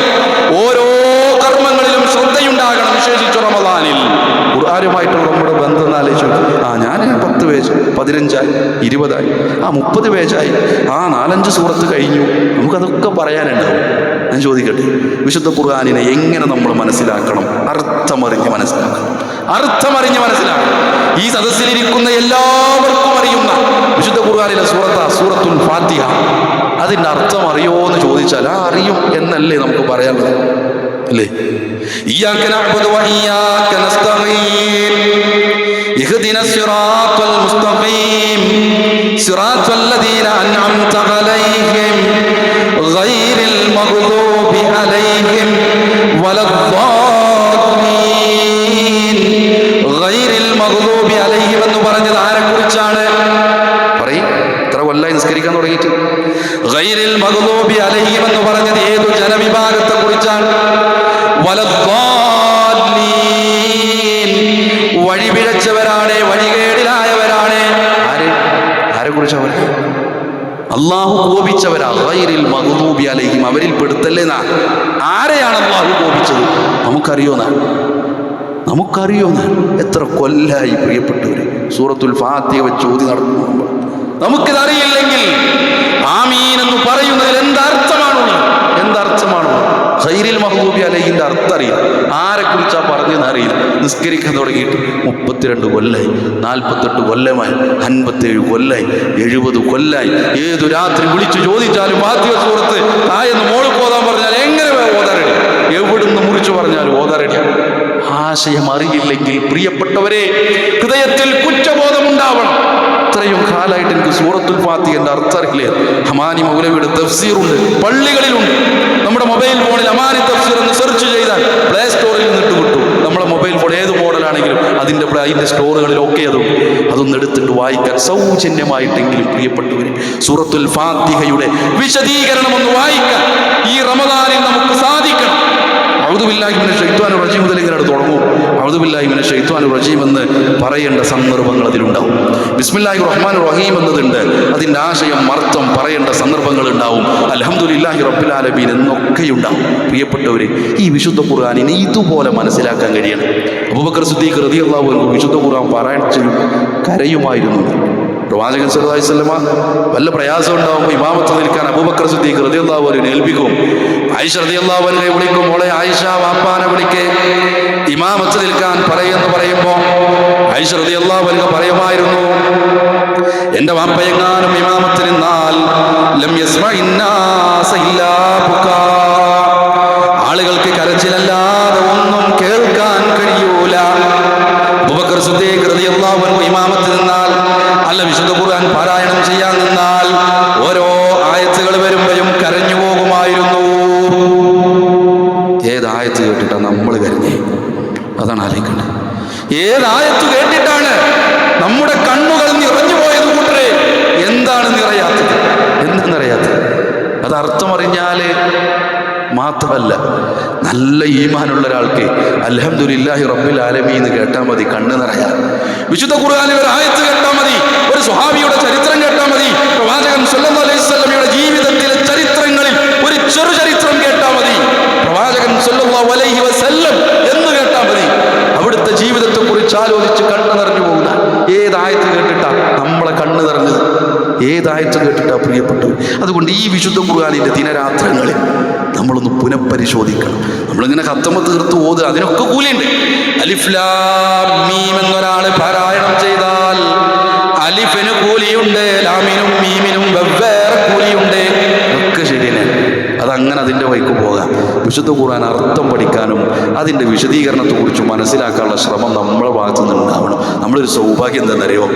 ഇന്ത്യയിലെ ഒരു നാടിനും ഒരു ഭാഷക്കും കിട്ടാത്തൊരു സൗഭാഗ്യം മർഹൂം അമാനി മൗലവിയുടെ തഫ്സീറാണ്. 18ഓളം അഹ്ലു സുന്നയുടെ തഫ്സീർ എടുത്തു വെച്ച് എഴുതിയ തഫ്സീർ മലയാളത്തിലുണ്ടായിട്ട് അതിൻ്റെ ആമുഖമെങ്കിലും ഒന്ന് വായിക്കാൻ പറ്റിയെന്ന്. ആമുഖമായി സൂറത്തുൽ ഫാത്തിഹ പോട്ടെ, ആമുഖമെങ്കിലും ഒന്ന് വായിക്കാൻ പറ്റിയെന്ന് സമ്മേളനത്തിന് പോയപ്പോൾ ബാഗോടുകൂടി വാങ്ങി കൊണ്ടുവന്നു വെച്ചു. പള്ളികളിൽ 2 കോപ്പികൾ, ഈ 2 കോപ്പികളുണ്ട് പള്ളികൾ അല്ലേ? വീട്ടിൽ നമ്മൾ എന്ത് ചെയ്യുന്നത്? നോമ്പിൻ്റെ മുന്നുള്ള ഒരു നനച്ചു തുടയില്ല തഫ്സീർ ഇങ്ങനെ ഉയർത്തിയിട്ട് തുടച്ചിട്ട് അവിടെ തന്നെ വെച്ചു. റമദാനിൻ്റെ പകലൊന്നെടുത്ത് വായിക്കാൻ കഴിഞ്ഞു. മൊബൈൽ ഫോണിൽ നോക്കിയിട്ടൊന്ന് വായിക്കാൻ കഴിഞ്ഞു. നാളെ പരലോകത്തെത്തുമ്പോൾ ഒരു പക്ഷേ റബ്ബ് ചോദിച്ചേക്കാം, മോനെ നിനക്ക് സൗകര്യങ്ങൾ കിട്ടിയില്ല അർത്ഥം പഠിക്കാൻ, തഫ്സീർ ഉണ്ടായിരുന്നില്ലേ മലയാളത്തിൽ, നിന്റെ മൊബൈൽ ഫോണിൽ സൗജന്യമായി ലഭ്യമാകുമായിരുന്നല്ലോ, അന്നൊരു ക്ലാസ്സിൽ നീ കേട്ടതല്ലേ, വായിക്കുന്നതിൻ്റെ പ്രാധാന്യത്തെക്കുറിച്ച് വായിച്ചുവോ എന്ന് ചോദിച്ചാൽ എന്തു മറുപടി പറയാൻ കഴിയും പ്രിയപ്പെട്ടു? ഞാൻ അടക്കമാണ് പറയാം. നമ്മൾ എന്തു മറുപടി പറയുന്നു? വിശുദ്ധ ഖുർആനിന് അടുത്തറിയാൻ ഇത്രയേറെ സംവിധാനങ്ങളും സൗകര്യങ്ങളുമുള്ള വേറെ ഏതു ജനവിഭാഗമാണുള്ളത്? അതും യഥാർത്ഥത്തിൽ നമ്മളെ വല്ലാത്തൊരു അനുഗ്രഹമുണ്ട് അല്ലേ? നമ്മുടെ അനുഗ്രഹങ്ങൾ പറഞ്ഞാൽ മണിക്കൂറുകൾ വേണ്ടി വരും. ഞാൻ അവസാനിപ്പിക്കുകയാണ്. റമദാനിനെ ശരിയാം വിധത്തിൽ ഉപയോഗിക്കാൻ കഴിയും. ദാനധർമ്മങ്ങളുടെ വിഷയത്തിലൊക്കെ കൃത്യമായൊരു ശ്രദ്ധ പ്രിയപ്പെട്ടവരെ നമ്മുടെ ഭാഗത്തിരുന്ന് ഉണ്ടാവണം. നമ്മൾ ആലോചിക്കുമ്പോൾ പള്ളിയിലൊക്കെ ഇങ്ങനെ കളക്ഷൻ വരും. ളുഹറിന് കളക്ഷൻ ഉണ്ടാവും, അസറിന് കളക്ഷൻ ഉണ്ട്, തറാവിക്ക് കളക്ഷൻ ഉണ്ട്. അപ്പം നമ്മൾ ആലോചിക്കേണ്ടത് തരും, ഇതെനിക്കൊരവസരമാണ്, ഇതെൻ്റെ റബ്ബെനിക്ക് ചെലവഴിക്കാനുള്ള ഒരു അവസരമായിട്ട് തന്നുക. പ്രവാചകൻ സല്ലല്ലാഹു അലൈഹി വസല്ലമയെ പറ്റി പറഞ്ഞു തരും, അജ്വദു ബിൽ ഖൈരി മിനർ റീഹിൽ മുർസല. റമദാനിന്റെ ദിനരാത്രങ്ങളിൽ അടിച്ചു വീശുന്ന കാറ്റിനേക്കാൾ ഉദാരമതിയായിരുന്നു ഹബീബുള്ളാഹ്. ഏത് പ്രവാചകൻ സല്ലല്ലാഹു അലൈഹി വസല്ലമയെ പറ്റിയാ പറയും? വീട്ടിലെ ഗോതമ്പ് പോലും ഇല്ലാത്ത, വിളക്കിലൊഴിക്കാൻ എണ്ണ പോലും ഇല്ലാത്ത, പട്ടിണി കിടക്കുന്ന, ഒരു നേരം പോലും വയറ് നിറച്ച് ആഹരിച്ചിട്ടില്ലാത്ത പ്രവാചകൻ സല്ലല്ലാഹു അലൈഹി വസല്ലമയെ കുറിച്ചാണ് പറഞ്ഞത്. റമദാനിന്റെ ദിനരാത്രങ്ങളിൽ അടിച്ചു വീശുന്ന കാറ്റിനെ പോലെ ഉദാരമതിയായിരുന്നു. എന്തുണ്ടോ കയ്യിൽ അതെല്ലാം കൊടുക്കുന്നു, എല്ലാം കൊടുക്കുന്നു പ്രവാചകൻ സല്ലല്ലാഹു അലൈഹി വസല്ലം. നമ്മളെന്താ പറയുക? ഇവർക്ക് തന്നെ ഒരു പണി. ദുഹറിന് വന്നപ്പോഴും ഒരാൾ ഒരു ലെറ്ററും കൊണ്ടുവന്നിട്ടുണ്ട്, അസറിന് വന്നപ്പോഴും ഒരാളുണ്ട്, നോമ്പ് ഉറക്കാനുമുണ്ട്. അയാൾക്ക് നോമ്പ് ഉറക്കാനുള്ളതും കൊടുക്കണം, രാത്രിയുള്ള ഭക്ഷണം കൊടുക്കണം, ചിലവർക്ക് ഇവിടെ കടന്നുറങ്ങുമ്പോൾ വേണം, സുബൈക്കും പിരിവ്. എന്നിട്ട് പറയും ഇവർക്ക് തന്നെ ഒരു പണി. എവിടുത്തെ മനുഷ്യതെടുത്ത് കൊടുക്കുക? ഇതൊക്കെയാണ് പലരുടെ അഭിപ്രായം. പ്രിയപ്പെട്ടവരെ, ഇതൊരു അവസരമായി കാണേണ്ട ആളുകളാണ്. അതൊരു അവസരമായിട്ട് കാണാൻ കഴിയും. നമ്മൾ പലപ്പോഴും ചിലരൊക്കെ എന്താ ചെയ്യുക, അതിങ്ങനെ പിറകിൽ പോയിട്ട് ആ ബാക്കിൽ ഇങ്ങനെ ഇരിക്കുമെന്ന് തിരിഞ്ഞു നിന്നിട്ട് പോക്കറ്റിൽ നിന്ന് ഇങ്ങനെ എടുക്കുന്നിട്ട് ഇതിൽ പേത കൊടുക്കുക, ചെറിയ നോട്ട്, ആ 10 തൊട്ട് 3 എണ്ണം, എന്നിട്ട് ആ 3 ഇങ്ങനെ വെച്ച് നോക്കിയിട്ട് ആ കീറിയത് ഇതാണ്, പഴയത് ഇതാണ്, അതെടുത്തിട്ട് ഇങ്ങനെ കൊടുക്കുന്നിട്ട് ഇങ്ങനെ അൽഹംദുലില്ലാ ഞാൻ വലിയൊരു സ്വതക്ക കൊടുത്തു എന്ന് പറഞ്ഞ് അങ്ങനെ ആലോചിച്ചിട്ട് 18 ലക്ഷത്തിൻ്റെ കാറിൽ കയറിയിട്ട് വീട്ടിൽ അങ്ങനെ പോകും അൽഫാമും മന്തിയും തിന്നാൻ. ആലോചിച്ച് നോക്കും പ്രിയപ്പെട്ടവരെ, ജീവിതത്തിൽ മാറ്റമുണ്ടാകണം.